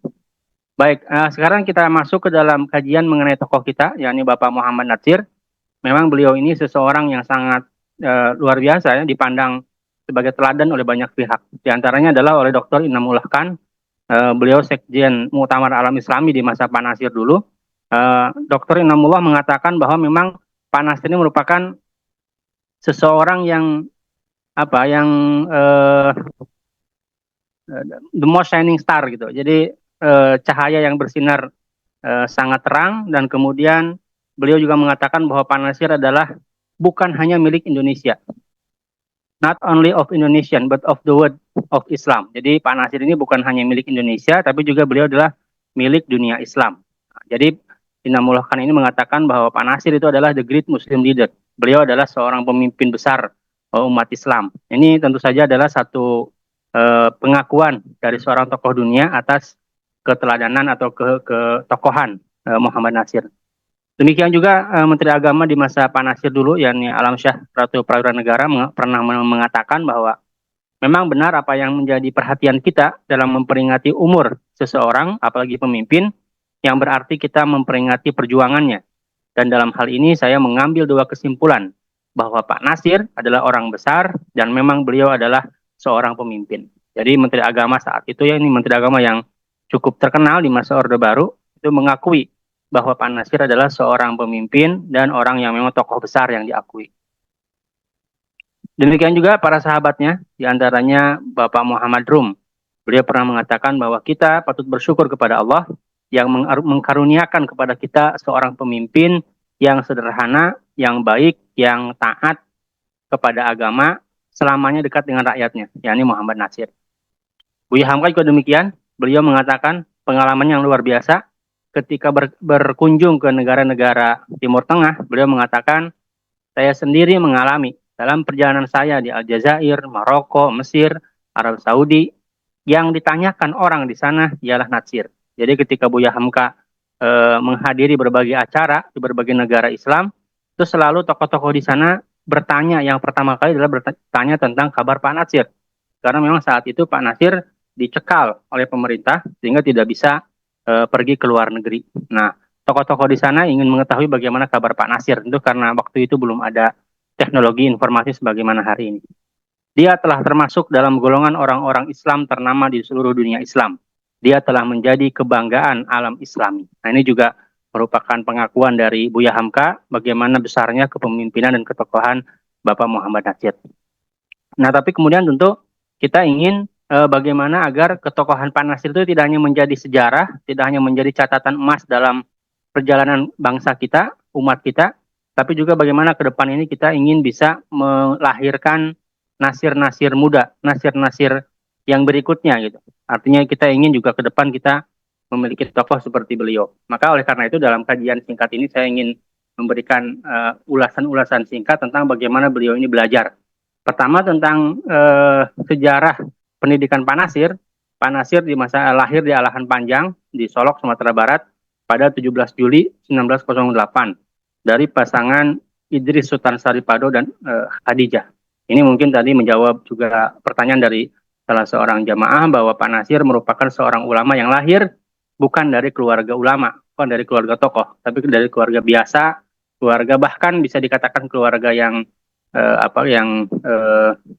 keluarga yang rendah gitu, yang level rendah di sana saat itu. Dan kemudian tapi yang menarik adalah ternyata sebagaimana pengakuan dari beliau ini dibesarkan dalam keluarga yang taat beribadah dan mendorong anak-anaknya mempelajari agama. Jadi oleh karena itu kemudian misalnya ketika Pak Nasir masuk sekolah HIS atau SD zaman penjajahan Belanda, itu di pagi hari, maka di sore harinya Pak Nasir masuk di Madrasah Diniyah. Ini merupakan bagian dari dorongan orang tuanya agar Pak Nasir tetap mempelajari agama secara intensif. Nah, ini juga merupakan satu catatan penting ya, bahwa peran kedua orang tua untuk memperhatikan pelajaran agama bagi anak-anaknya ini sangat luar biasa pentingnya. Karena nanti Pak Nasir itu mendapatkan manfaat besar dari belajarnya beliau di Madrasah Diniyah ini. Jadi kata beliau, saya ini pagi belajar di HIS, sore di Madrasah Diniyah, dan nanti malam kembali mengaji dan kerap berdialog dengan seorang guru yang mengajar, ini seorang guru tamatan Sumatera Tawalib. Nah, jadi memang Pak Nasir sejak kecil sudah terlihat kecerdasannya. Beliau seringkali berdialog, berdiskusi lah mungkin ya, atau bertanya gitu kepada seorang guru lulusan Sumatera Tawalib. Nah, karena beliau ini belajar sungguh-sungguh tentang Islam dan bagaimana membaca kitab, maka sejak SD, bayangkan ya, sejak SD Pak Nasir itu sudah bisa membaca kitab kuning. Ini merupakan pengakuan beliau sendiri. Dalam buku Aba Cahaya Keluarga, itu beliau mengatakan bahwa sejak SD beliau memang sudah bisa membaca kitab kuning. Nah, tadi belajar dari di Madrasah Diniyah dan di pengajian malam itu kepada seorang lulusan dari Sumatera Tawalib. Lalu kemudian selepas SD, Pak Nasir melanjutkan pendidikannya di Mulo nih setingkat SMP hari ini, dengan prestasi yang baik. Karena prestasinya itu, Pak Nasir kemudian mendapatkan beasiswa Rp20 per bulan. Nah, tapi kemudian yang menarik adalah dari uang beasiswanya itu, Pak Nasir banyak menyisihkan sebagiannya itu untuk membelikan buku. Jadi sejak kecil memang Pak Nasir adalah orang yang sangat gemar membaca dan mendapatkan buku. Makanya kemudian Pak Nasir menjadi seorang pembaca yang luar biasa. Makanya kemudian beliau sejak SMP itu sudah mulai menyisihkan beasiswanya itu untuk membelikan buku. Nah, di samping kemudian beliau juga belajar, karena beliau ini di SMP ini beliau tidak tinggal bersama keluarga, sudah merantau ke Padang karena keluarganya merupakan keluarga yang agak sulit secara ekonomi, maka beliau kemudian numpang di salah seorang saudaranya.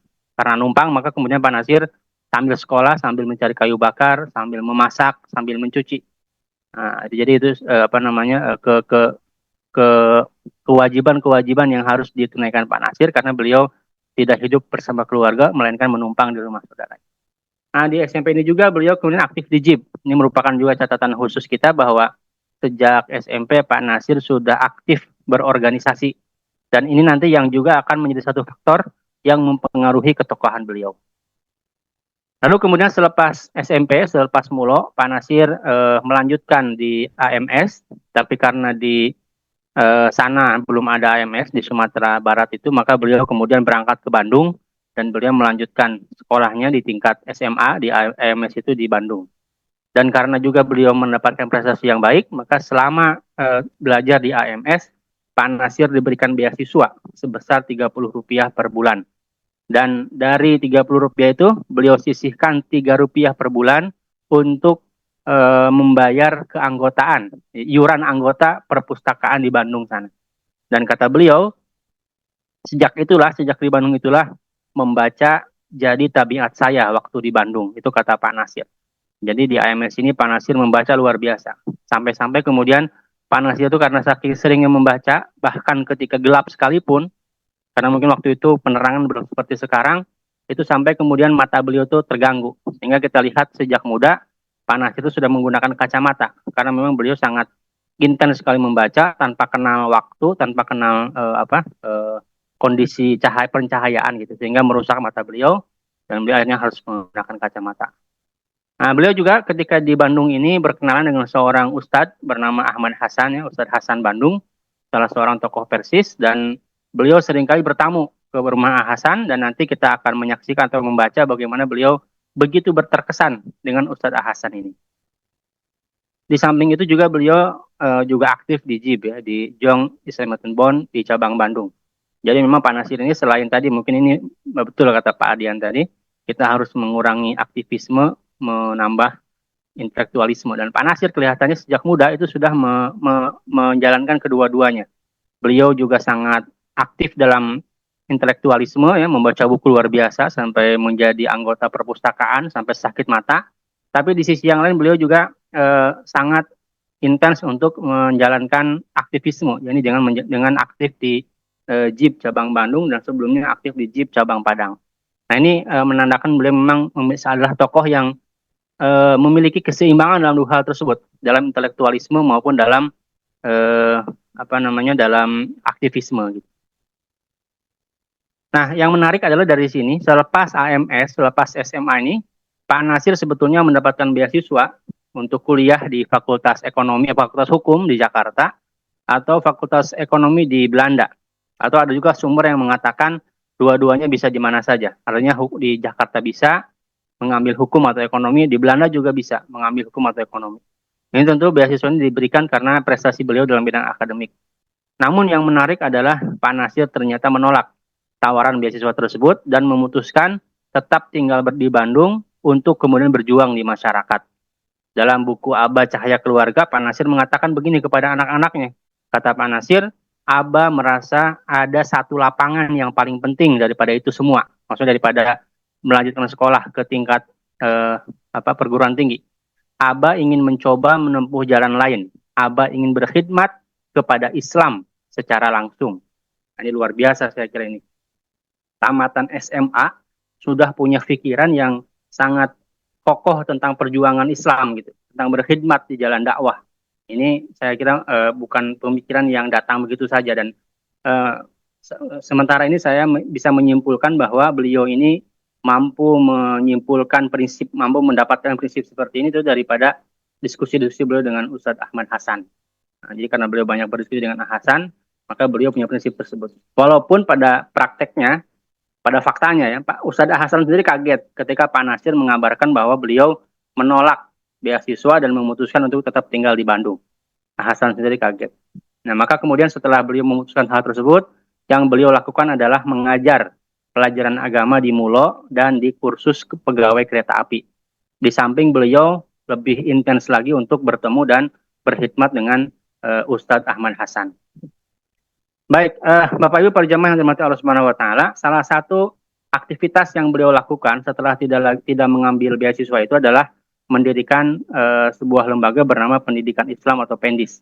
Jadi kata Pak Nasir, ketika saya lihat sekolah-sekolah kita sama sekali tidak diisi dengan pelajaran agama, saya berniat membentuk pendidikan modern yang sejalan dengan pendidikan agama. Jadi beliau ini ketika melihat kondisi sekolahan kita ini sangat sekuler gitu ya, tidak jauh dari nilai-nilai agama, maka beliau berkeinginan untuk membentuk pendidikan modern yang sejalan dengan pendidikan agama.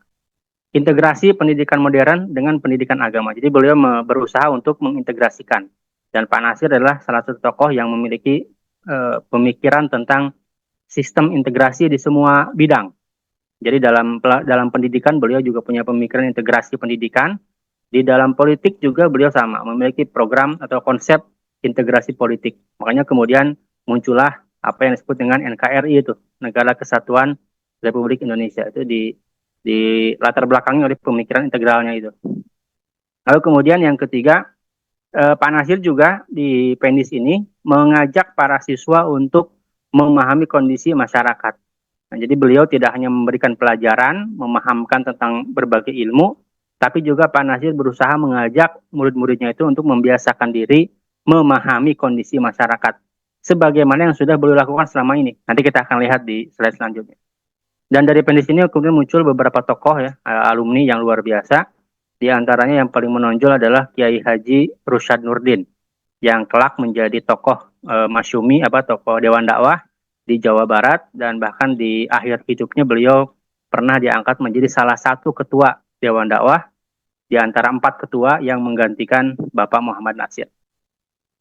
Baik, Bapak Ibu yang dirahmati Allah Subhanahu wa taala, kemudian di samping tadi beliau juga beraktivitas ya, mendirikan Pendis, kemudian mengajar di Mulo, mengajar di perusahaan kereta api. Di sisi lain beliau juga tetap belajar. Jadi belajarnya beliau ini secara tidak formal. Nah, ini yang oleh Ustadz Adian disebut sebagai pendidikan tinggi yang menggunakan konsep mulazamah. Jadi secara formal Pak Nasir tidak pernah belajar di lembaga pendidikan tinggi. Namun ia mendapatkan pendidikan tinggi, tingkat tinggi dengan belajar langsung kepada para pakar. Nah, ini model ini sesungguhnya adalah model yang sudah biasa dikembangkan dan dilaksanakan oleh tokoh-tokoh di pesantren ya, para ulama kita biasanya memang menggunakan konsep ini. Ya, ini konsep yang disebut dengan istilah mulazamah. Dan Pak Nasir sendiri mengakui bahwa ada 3 orang pakar yang sangat mempengaruhi pemikirannya, yaitu Ahmad Hasan, Agus Salim, dan Ahmad Surkati. Tentu di antara ketiga ini, Ahmad Hasan yang paling banyak berpengaruh karena beliau tinggal di Bandung. Sementara Agus Salim tinggal di Jakarta, sebelumnya di Jawa kalau tidak salah. Dan demikian juga Ahmad Surkati tinggal di Jakarta. Jadi yang paling intens berhubungan dengan Pak Nasir adalah Ahmad Hasan. Maka beliau ini Pak Nasir sangat intens sekali belajar kepada Hasan dan beliau banyak mendapatkan manfaat dari belajar kepada Ustadz Ahmad Hasan ini. Baik, Bapak Ibu yang dirahmati Allah Subhanahu wa taala, itulah sekilas tentang perjalanan pendidikan Pak Nasir. Nah, sekarang saya coba ingin mengupas bagaimana atau apa saja nilai-nilai keteladanan yang bisa kita ambil dari perjalanan Pak Nasir tadi. Ini setidaknya ada 4, ini yang utama-utama saja, yang pokok-pokok saja. Jadi yang pertama adalah hubungan baik dengan orang tua. Yang kedua, bersungguh-sungguh atau gemar membaca dan berdiskusi. Yang ketiga, bersungguh-sungguh. Dan yang keempat, beliau ini punya api dakwah, punya semangat dakwah, artinya peduli kepada Islam, kepada umat, dan kepada masyarakat. Nah, ini empat rahasia sukses kenapa Pak Nasir bisa menjadi seorang yang besar. Baik, yang pertama, Pak Nasir itu ketika menjalankan pendidikannya, beliau sangat dipengaruhi oleh orang tuanya, dukungan dan peran orang tua. Pertama, Pak Nasir itu adalah orang yang beruntung karena beliau memiliki orang tua yang senantiasa mendorong beliau untuk mengaji. Seperti tadi misalnya, ketika beliau belajar di SD, di HIS, maka beliau juga didorong oleh orang tuanya untuk tetap belajar di madrasah ibtidaiyah dan di pengajian malam harinya. Jadi beliau tetap belajar agama. Kemudian yang kedua ini yang menarik, ketika Pak Nasir memutuskan untuk tidak mengambil beasiswa itu, artinya beliau tidak bisa menjadi Mr. Indirecten, maka beliau mengatakan begini, saya katakan terus terang bahwa saya tidak tertarik lagi menjadi Mr. Indirecten tadi. Saya mau terjun mendirikan sekolah saja. Takut juga saya kalau orang tua jadi kecil hatinya. Jadi sebetulnya beliau juga takut, khawatir orang tuanya tidak menyanggupi atau tidak mengizinkan. Tapi kata beliau ternyata mereka tertarik juga dengan gagasan saya. Umi, ibu saya setuju. Bapak saya juga setuju. Jadi itu saya anggap sebagai karunia ilahi. Sebab kalau beliau mengerenyut, ya saya merasa salah juga kan, kata Pak. Jadi kata beliau, ternyata pilihannya untuk tidak mengambil beasiswa, tapi memutuskan untuk aktif di masyarakat, itu ketika disampaikan kepada orang tuanya ternyata didukung juga gitu orang tuanya. Padahal orang tua Pak Nasir, sebagaimana orang tua lainnya saat itu, sangat menginginkan anaknya menjadi Mr. Indirecten. Karena memang itu dapat mengangkat derajat di tengah-tengah masyarakat dan dari sisi ekonomi juga dapat menghasilkan gaji yang cukup besar.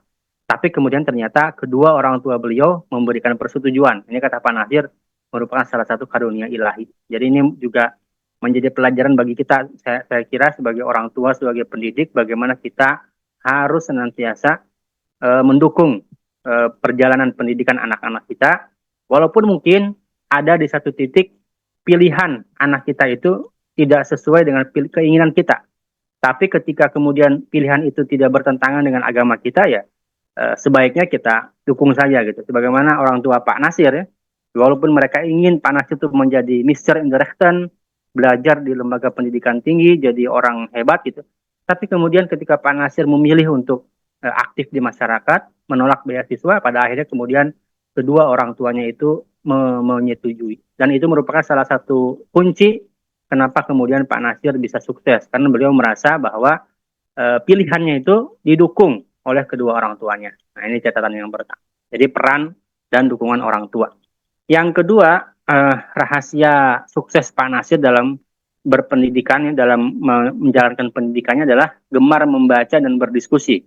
Kita tahu tadi bagaimana luar biasa Pak Nasir di SMP saja, beliau sudah biasa menyisihkan sebagian beasiswa yang dia terima untuk membeli buku. Di AMS juga begitu, bahkan beliau di AMS ini sudah menjadi anggota perpustakaan tetap. Sehingga beliau dengan begitu bisa mendapatkan info-info tentang buku baru dan mendapatkan kesempatan untuk meminjam buku dari perpustakaan. Dan sampai kan beliau mengatakan bahwa membaca jadi tabiat saya waktu di Bandung. Dalam sumber yang lain sampai dikatakan tadi bahwa matanya itu menjadi min, itu karena beliau terlalu banyak membaca, bahkan di saat-saat penerangan tidak mendukung. Kemudian yang ketiga, catatan saya adalah beliau juga hingga masa tuanya selalu membaca, selalu belajar. Nah, ini saya ambil dari kesaksian salah seorang murid beliau, yakni Allah yarham Ustadz Muzain bin Abdul Wahab. Nah, Ustadz Muzain ini salah seorang murid beliau yang biasa dipanggil pagi hari ke rumahnya. Jadi kata murid-muridnya Pak Nasir, Ustadz Muzain, Ustadz Syuhada, mereka mengatakan bahwa dulu kebiasaan Pak Nasir itu pagi-pagi memanggil murid-murid beliau, staf-staf beliau di Dewan Dakwah, datang ke rumahnya untuk mendapatkan tugas. Nah, Pak Ustadz Muzain itu ketika datang ke rumah Pak Nasir pagi hari, itu beliau senantiasa melihat ada 3 tafsir yang tergeletak di atas meja Pak Nasir, dan yang menarik adalah ketiga tafsir itu selalu berubah-ubah halamannya setiap hari. Artinya memang Pak Nasir senantiasa membaca. Nah, jadi bukan hanya dipajang gitu, tapi dibaca memang.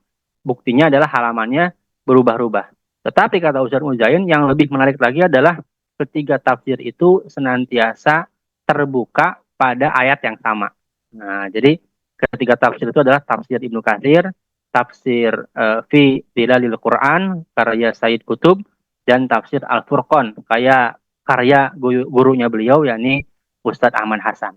Nah, jadi beliau ini sampai hari tuanya itu masih menambah pemahaman keilmuan beliau dengan membaca ketiga tafsir tadi. Sehingga salah seorang murid beliau di Dewan Dakwah, sekarang jadi dosen di kampus kami, Ustadz Kamaluddin Iskandar Ishak, itu menyimpulkan kenapa langkah-langkah Pak Nasir itu senantiasa tepat dan senantiasa sukses gitu. Dan kadang-kadang langkahnya itu tidak terfikirkan oleh yang lain. Karena langkah-langkahnya itu dipandu oleh ayat-ayat Quran.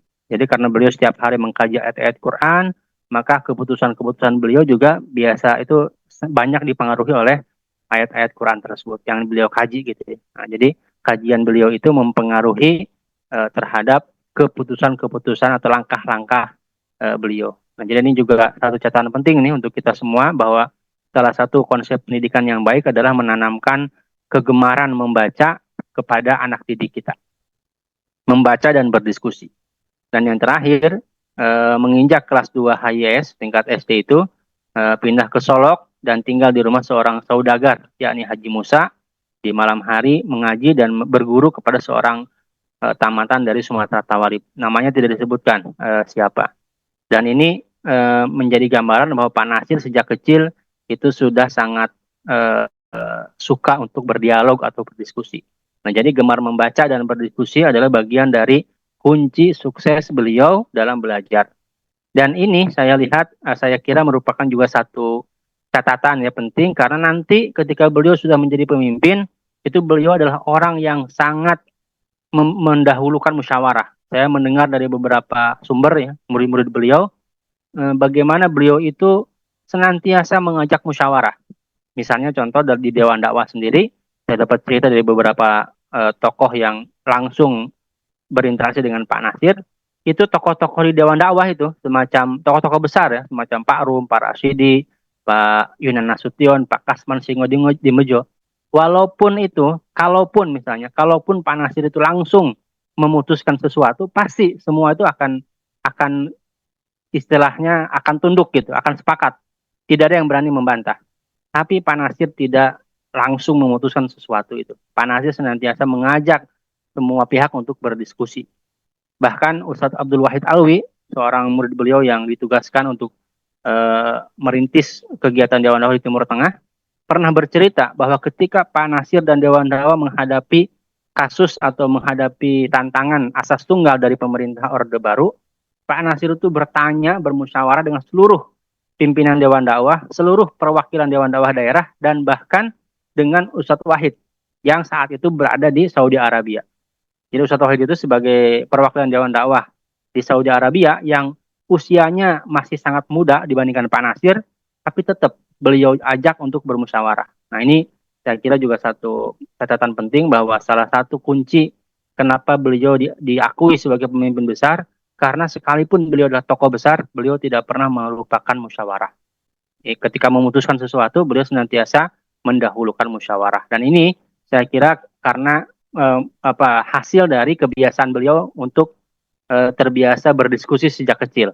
Nah, jadi ini juga bagian dari konsep pendidikan yang beliau jalankan. Kemudian Pak Nasir juga tadi mengatakan ya, beliau dipengaruhi oleh 3 orang guru yang luar biasa, Ahmad Hasan, Agus Salim, dan Ahmad Surkati. Jadi jika berkunjung ke rumah Hasan, Pak Nasir selalu berdialog dan berdiskusi. Kata Pak Nasir nih dalam buku Abah Cahaya Keluarga, beliau mengatakan tertarik benar Abah kepada Tuan Hasan itu. Beliau seorang alim yang original. Beliau seorang ahli perusahaan yang praktis. Karena tadi Ustadz Adian sudah menyampaikan, Hasan itu seorang wirausahawan, ya. Pernah juga menjadi tukang bengkel, menjadi vulkanisir ban dan lain sebagainya. Percakapan dan pertukar pikiran dengan Tuan Hasan itu banyak sekali pengaruhnya bagi jiwa dan arah hidup Abah selanjutnya. Nah ini, jadi Pak Nasir betul-betul merasa bahwa diskusi beliau dengan Hasan itu banyak sekali mempengaruhi perjalanan hidupnya. Nah ini jadi salah satu kunci sukses beliau dalam belajar adalah gemar membaca dan gemar berdiskusi. Kemudian yang ketiga, beliau juga adalah orang yang sangat sungguh-sungguh dalam belajar. Ada beberapa contoh dalam kehidupan beliau, misalnya saat di Madrasah Diniyah, karena bersungguh-sungguh dalam mempelajari cara membaca kitab, beliau diberikan pelajaran ekstra oleh gurunya. Sehingga Pak Nasir, dapat membaca kitab kuning sebelum teman-teman lainnya. Jadi sejak SD, beliau sudah bisa membaca kitab karena beliau diberikan pelajaran ekstra oleh gurunya, sebab gurunya melihat beliau adalah orang yang sangat sungguh-sungguh dalam belajar. Kemudian contoh lain lagi, ketika Pak Nasir masuk ke AMS di Bandung, Pak Nasir tuh belum fasih berbahasa Belanda. Karena waktu di Mulo, di Padang itu, belum menggunakan bahasa Belanda dalam pelajaran sehari-hari. Hanya sebagian saja, tidak full gitu. Nah sementara ketika masuk ke AMS itu, sudah full berbahasa Belanda, dan teman-teman Pak Nasir yang merupakan lulusan dari Mulo di Pulau Jawa, itu mereka sudah sangat terbiasa dengan bahasa Belanda. Tapi kemudian Pak Nasir belajar secara sungguh-sungguh hingga ia menjadi seorang yang fasih berbahasa Belanda. Bahkan mampu menulis dalam bahasa Belanda. Bahkan beliau pernah ada satu kisah ya, Pak Nasir itu pernah karena beliau itu sungguh-sungguh dalam belajar bahasa Belanda, pernah menjuarai lomba menulis menulis puisi atau sajak gitu dalam bahasa Belanda, Pak Nasir. Itu saking beliau ini bisa sungguh-sungguh belajar bahasa Belanda, jadi bisa mengejar kemampuan teman-temannya, sekalipun di awal-awal beliau belajar di AMS itu kemampuan bahasa Belandanya masih di bawah teman-temannya yang lain.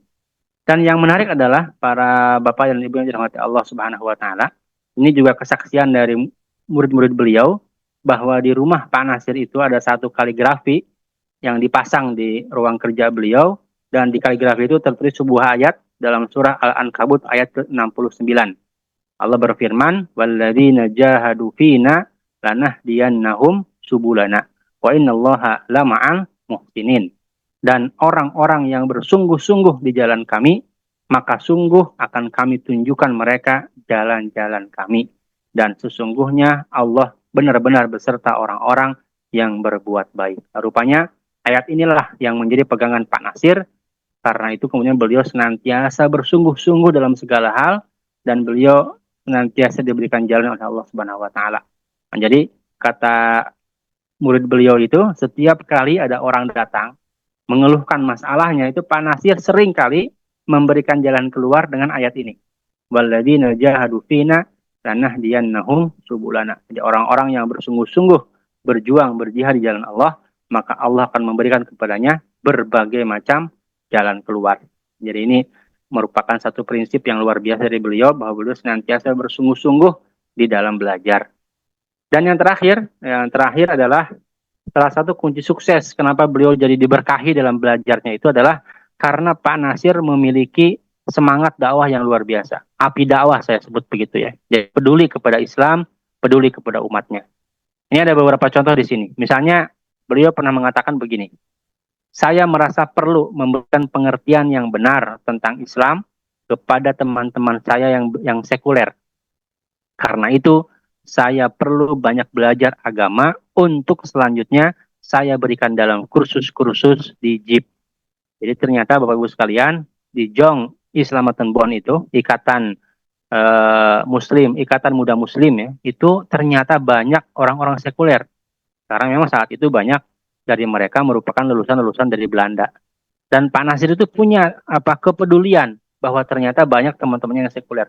Maka kata beliau, dalam rangka menghadapi teman-temannya itu, beliau harus belajar dengan sungguh-sungguh agar nanti beliau bisa mengajak yang sekuler tadi untuk kembali kepada ajaran Islam yang kafah. Nah, ini satu contoh bagaimana Pak Nasir itu peduli terhadap lingkungan. Jadi punya semangat dakwah. Nah, yang kedua, beliau mengatakan pada suatu kali surat kabar berbahasa Belanda AID di Bandung menyiarkan satu khutbah seorang domine bernama Christophorus. Isi khutbah itu menghina Nabi Muhammad. Penghinaan terhadap Nabi Muhammad itu saya anggap suatu kelancangan yang tidak boleh dibiarkan. Lalu begitu saja. Apalagi harian itu tersiar luas di Indonesia. Nah, maka setelah itu beliau menulis bantahannya dan kemudian dimuat di surat kabar yang sama. Walaupun dengan proses yang panjang. Nah, ini juga bagian dari bagaimana Pak Nasir sangat peduli ketika ada seseorang yang menghina Nabi Muhammad, nah langsung semangat dakwahnya muncul, api dakwahnya muncul, dan beliau kemudian membantahnya. Yang ketiga buktinya adalah Pak Nasir mengatakan, Aba merasa ada satu lapangan yang paling penting daripada itu semua. Dari beasiswa tadi yang beliau tolak. Aba ingin mencoba menempuh jalan lain, Aba ingin berkhidmat kepada Islam dengan langsung. Nah, jadi kata-kata ini nih, Aba ingin berkhidmat kepada Islam dengan langsung. Artinya Pak Nasir itu sudah punya semangat untuk mengabdi jalan dakwah, mengabdi membela Islam dan umatnya. Ini luar biasa ini. Jadi beliau kenapa kemudian diberkahi? Saya kira salah satunya adalah karena beliau memiliki semangat yang pembelaan terhadap Islam yang luar biasa. Terakhir, Pak Nasir itu lebih tertarik melihat persoalan-persoalan masyarakat, persoalan politik oposisi di mata saya waktu itu, kata beliau, sebagai orang jajahan sangat mengesankan. Persoalan masyarakat yang saya hadapi lebih menarik. Saya merasa berdosa kalau itu saya tinggalkan. Luar biasa. Jadi beliau kenapa memutuskan menolak beasiswa? Karena beliau melihat bahwa masyarakat itu sudah banyak masalah gitu. Jadi kalau beliau ambil beasiswa itu ke Belanda misalnya, maka beliau harus meninggalkan masyarakat sekian tahun. Nah, maka beliau merasa berdosa kalau itu saya lakukan, saya tinggalkan. Nah, luar biasa. Jadi beliau memiliki kepedulian yang sangat besar kepada umat, kepada masyarakat, sampai-sampai beliau merasa berdosa kalau kemudian mengambil beasiswa dan belajar ke Belanda, sementara kemudian masyarakat berada dalam kondisi terjajah. Masya Allah, ya. Ini kunci yang keempat dari keberhasilan beliau melaksanakan pendidikan, yakni api dakwah, semangat dakwah. Dan ini yang saya kira juga jadi catatan kita, bahwa sebagai guru kita harus senantiasa menanamkan kepada murid-murid kita semangat untuk berdakwah, semangat untuk membela Islam, semangat untuk mengajak umat kita kepada keadaan yang lebih baik. Tadi kata Pak Nasir, saya melihat teman-teman saya sekuler, maka beliau berusaha mempelajari agama dengan baik agar beliau bisa mengajak yang sekuler tadi untuk kembali kepada Islam yang kafah. Itu saya kira Bapak Ibu sekalian, singkat saja bagaimana kita bisa meneladani Pak Nasir dalam perjalanan pendidikan beliau sehingga beliau menjadi orang yang hebat. Ustaz Syuhada Bahri di terakhir, Ustaz Syuhada Bahri mengatakan, murid beliau ya, yang 5 tahun bersama Pak Nasir satu ruangan di Dewan Dakwah, pernah mengatakan bahwa kenapa Pak Nasir itu walaupun tidak sekolah sampai lembaga tinggi tapi menjadi seorang yang hebat, karena Pak Nasir yakin dengan ayat wattaqullah wa yu'allimukumullah. Bertakwalah engkau kepada Allah, maka Allah akan memberikan pengajaran kepadamu.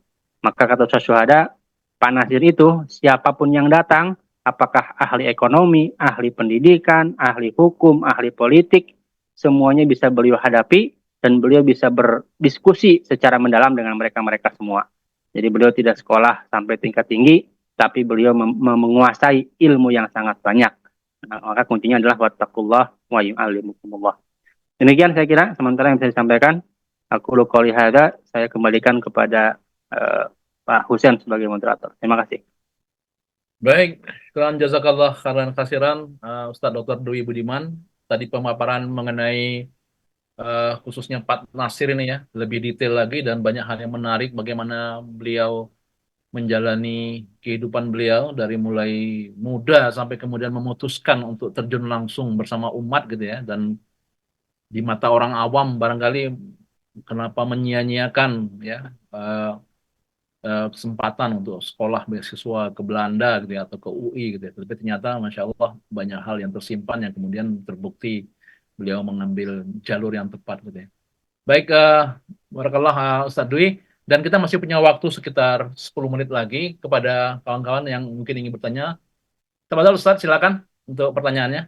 Sudah silakan. Bismillahirrahmanirrahim. Assalamualaikum warahmatullahi wabarakatuh. Waalaikumsalam warahmatullahi wabarakatuh. Waalaikumsalam warahmatullahi wabarakatuh. Alhamdulillah. Afwan, ini langsung saja Ustadz ya, mengingat waktu yang singkat dan pendek. Langsung ke pertanyaan saja Ustadz ya. Jadi ini kan memang kita melihat begitu banyak keutamaan yang dialami dan dijalani oleh beliau, para tokoh-tokoh ya, dari Pak Nasir, Buya Hamka. Tapi dari dulu sampai sekarang, begitu juga mungkin kita semua, dalam dunia pendidikan itu kan selalu ada namanya bullying, Ustaz. Dan apakah mereka juga mengalami seperti itu, ataupun mungkin di masa kita dulu ketika masih santri atau belajar. Dan kita sekarang ini kan mengelola banyak pendidikan, seperti Dewan Dakwah kan, ada beberapa pondok pesantren yang dibidani, yang menjadi jaringan Dewan Dakwah ya. Untuk di Solo Raya saja ada sekitar 50-an pondok pesantren tahfiz Quran. Belum yang keluarga besar Dewan Dakwah memiliki pondok-pondok pesantren.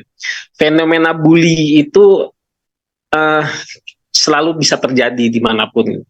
Dan kita sebagai ustadz ini kan tidak bisa mendampingi santri 24 jam, tidak bisa memantau.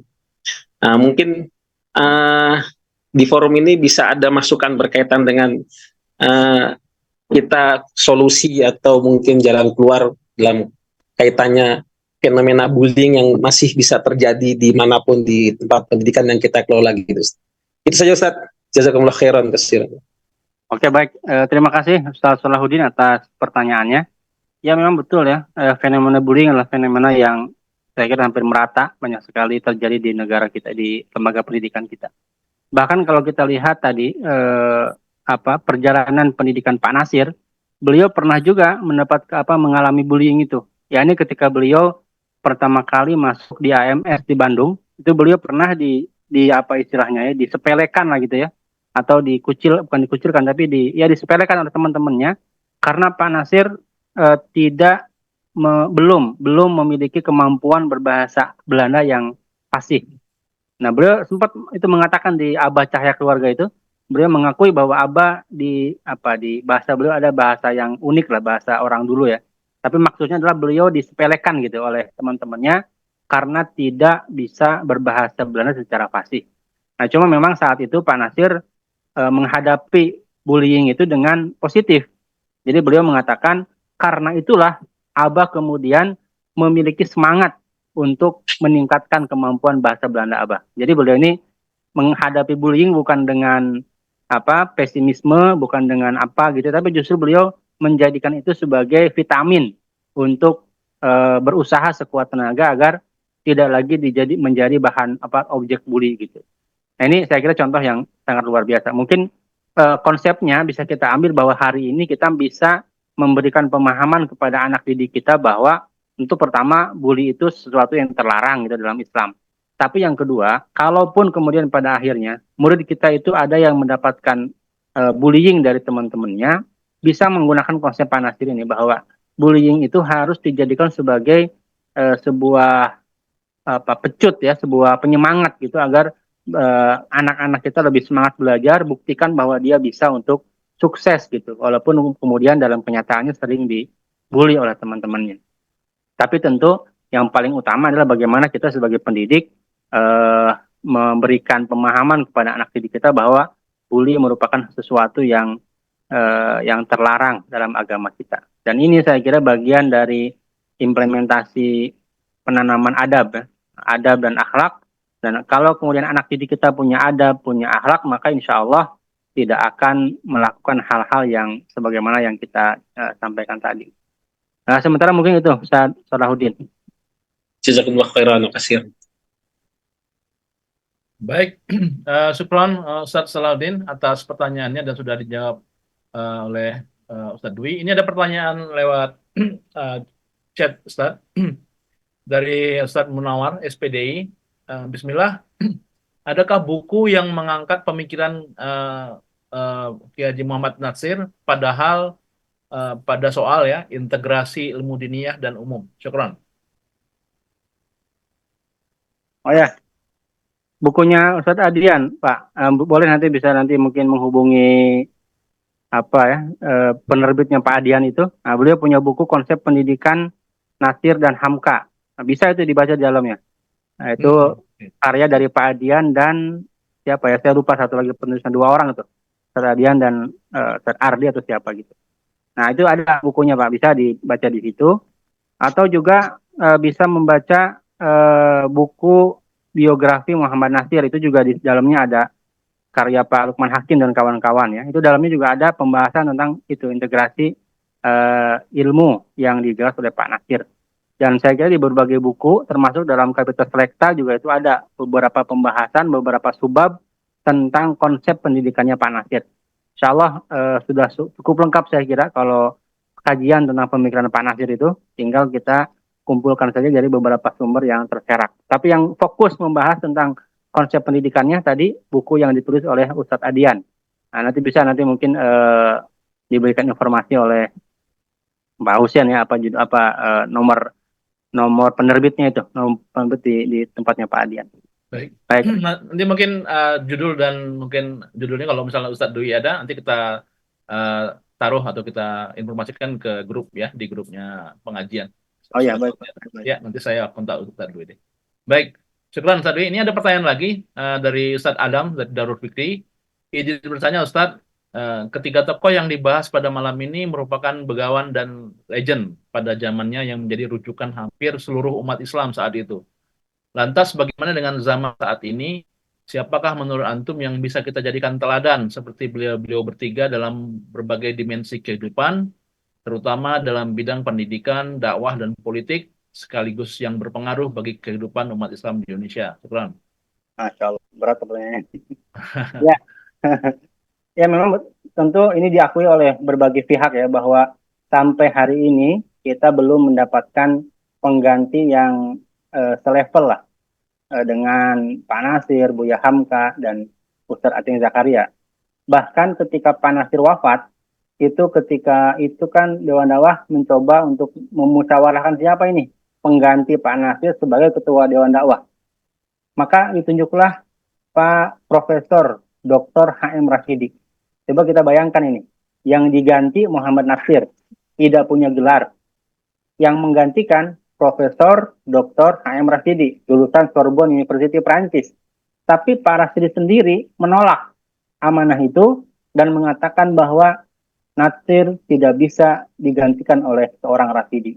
Nah, luar biasa. Jadi memang levelnya Pak Nasir jangankan dengan kita gitu ya, dengan tokoh-tokoh sekaliber Pak Rashidi saja masih di atas beliau. Jadi memang sulit sekali menemukan tokoh yang selevel dengan Pak Nasir, dengan Buya Hamka ya, atau dipersis dengan Ustadz Aceng Zakaria. Tapi ala kulli hal, saya pernah juga bertanya hal ini kepada salah seorang murid beliau, Ustadz Kamaluddin, dan beliau mengatakan begini, kata Pak Kamal, nggak usah sibuk nyari siapa yang dapat dicontoh, antum yang harus dicontoh, begitu kata Pak Kamal. Nasihatnya, Masya Allah ya, luar biasa. Jadi kalau kita aktif di lembaga pendidikan masing-masing, maka tugas kita bukan mencari siapa yang bisa dicontoh oleh anak-anak kita. Yang harus kita lakukan adalah jadilah contoh untuk anak-anak didik kita. Maka kalau semua kita berusaha untuk jadi contoh, jadi teladan, maka insya Allah pendidikan kita akan penuh dengan keberkahan. Karena salah satu kunci keberkahan pendidikan Islam adalah adanya keteladanan. Terima kasih, Pak. Syukran Ustadz. Mudah-mudahan cukup jelas jawabannya buat Ustadz Adam di Al-Fikri. Alhamdulillah. Dan masih ada 2 menit lagi. Barangkali ada para Ustadz atau Ustazah yang masih ingin bertanya mengenai topik yang kita bahas pada malam hari ini. Masih kami persilakan. Tapi jika di chat ada nih Pak satu, mungkin saya tanggapi sedikit. Ya. Tentang tidak diperbolehkan untuk kuliah. Oh iya, itu tadi pertanyaan untuk Ustadz Adian sebenarnya sudah saya kumpulkan tadi. Tapi enggak Ustadz Dwi, silakan. Ya kebetulan karena saya mengkaji tentang pemikirannya Ustadz Abdurrahman ya. Ustadz Abdurrahman ini gurunya Ustadz Aceng yang melarang Ustadz Aceng untuk kuliah. Jadi kenapa saat itu beliau melarang kuliah? Sebetulnya beliau tidak anti perkuliahan, Sebab ketika ada muridnya yang kuliah dan kemudian berhasil, beliau juga senang gitu.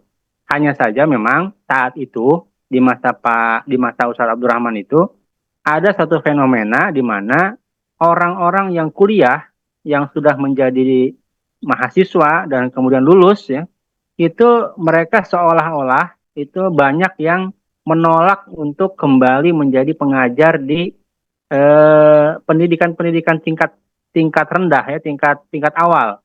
Nah, jadi mereka tidak lagi mau jadi guru ngaji, maunya ya jadi dosen, menyiar ke seminar gitu. Nah, maka Ustadz Abdurrahman melihat ini adalah kondisi yang mengkhawatirkan.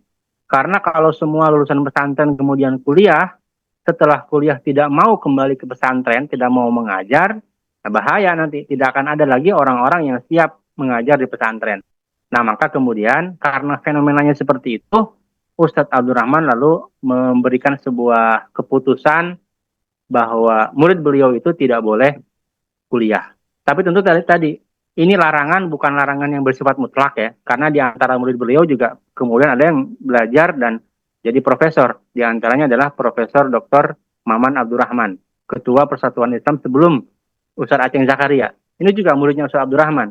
Nah, tapi beliau kemudian kuliah dan bahkan menjadi guru besar.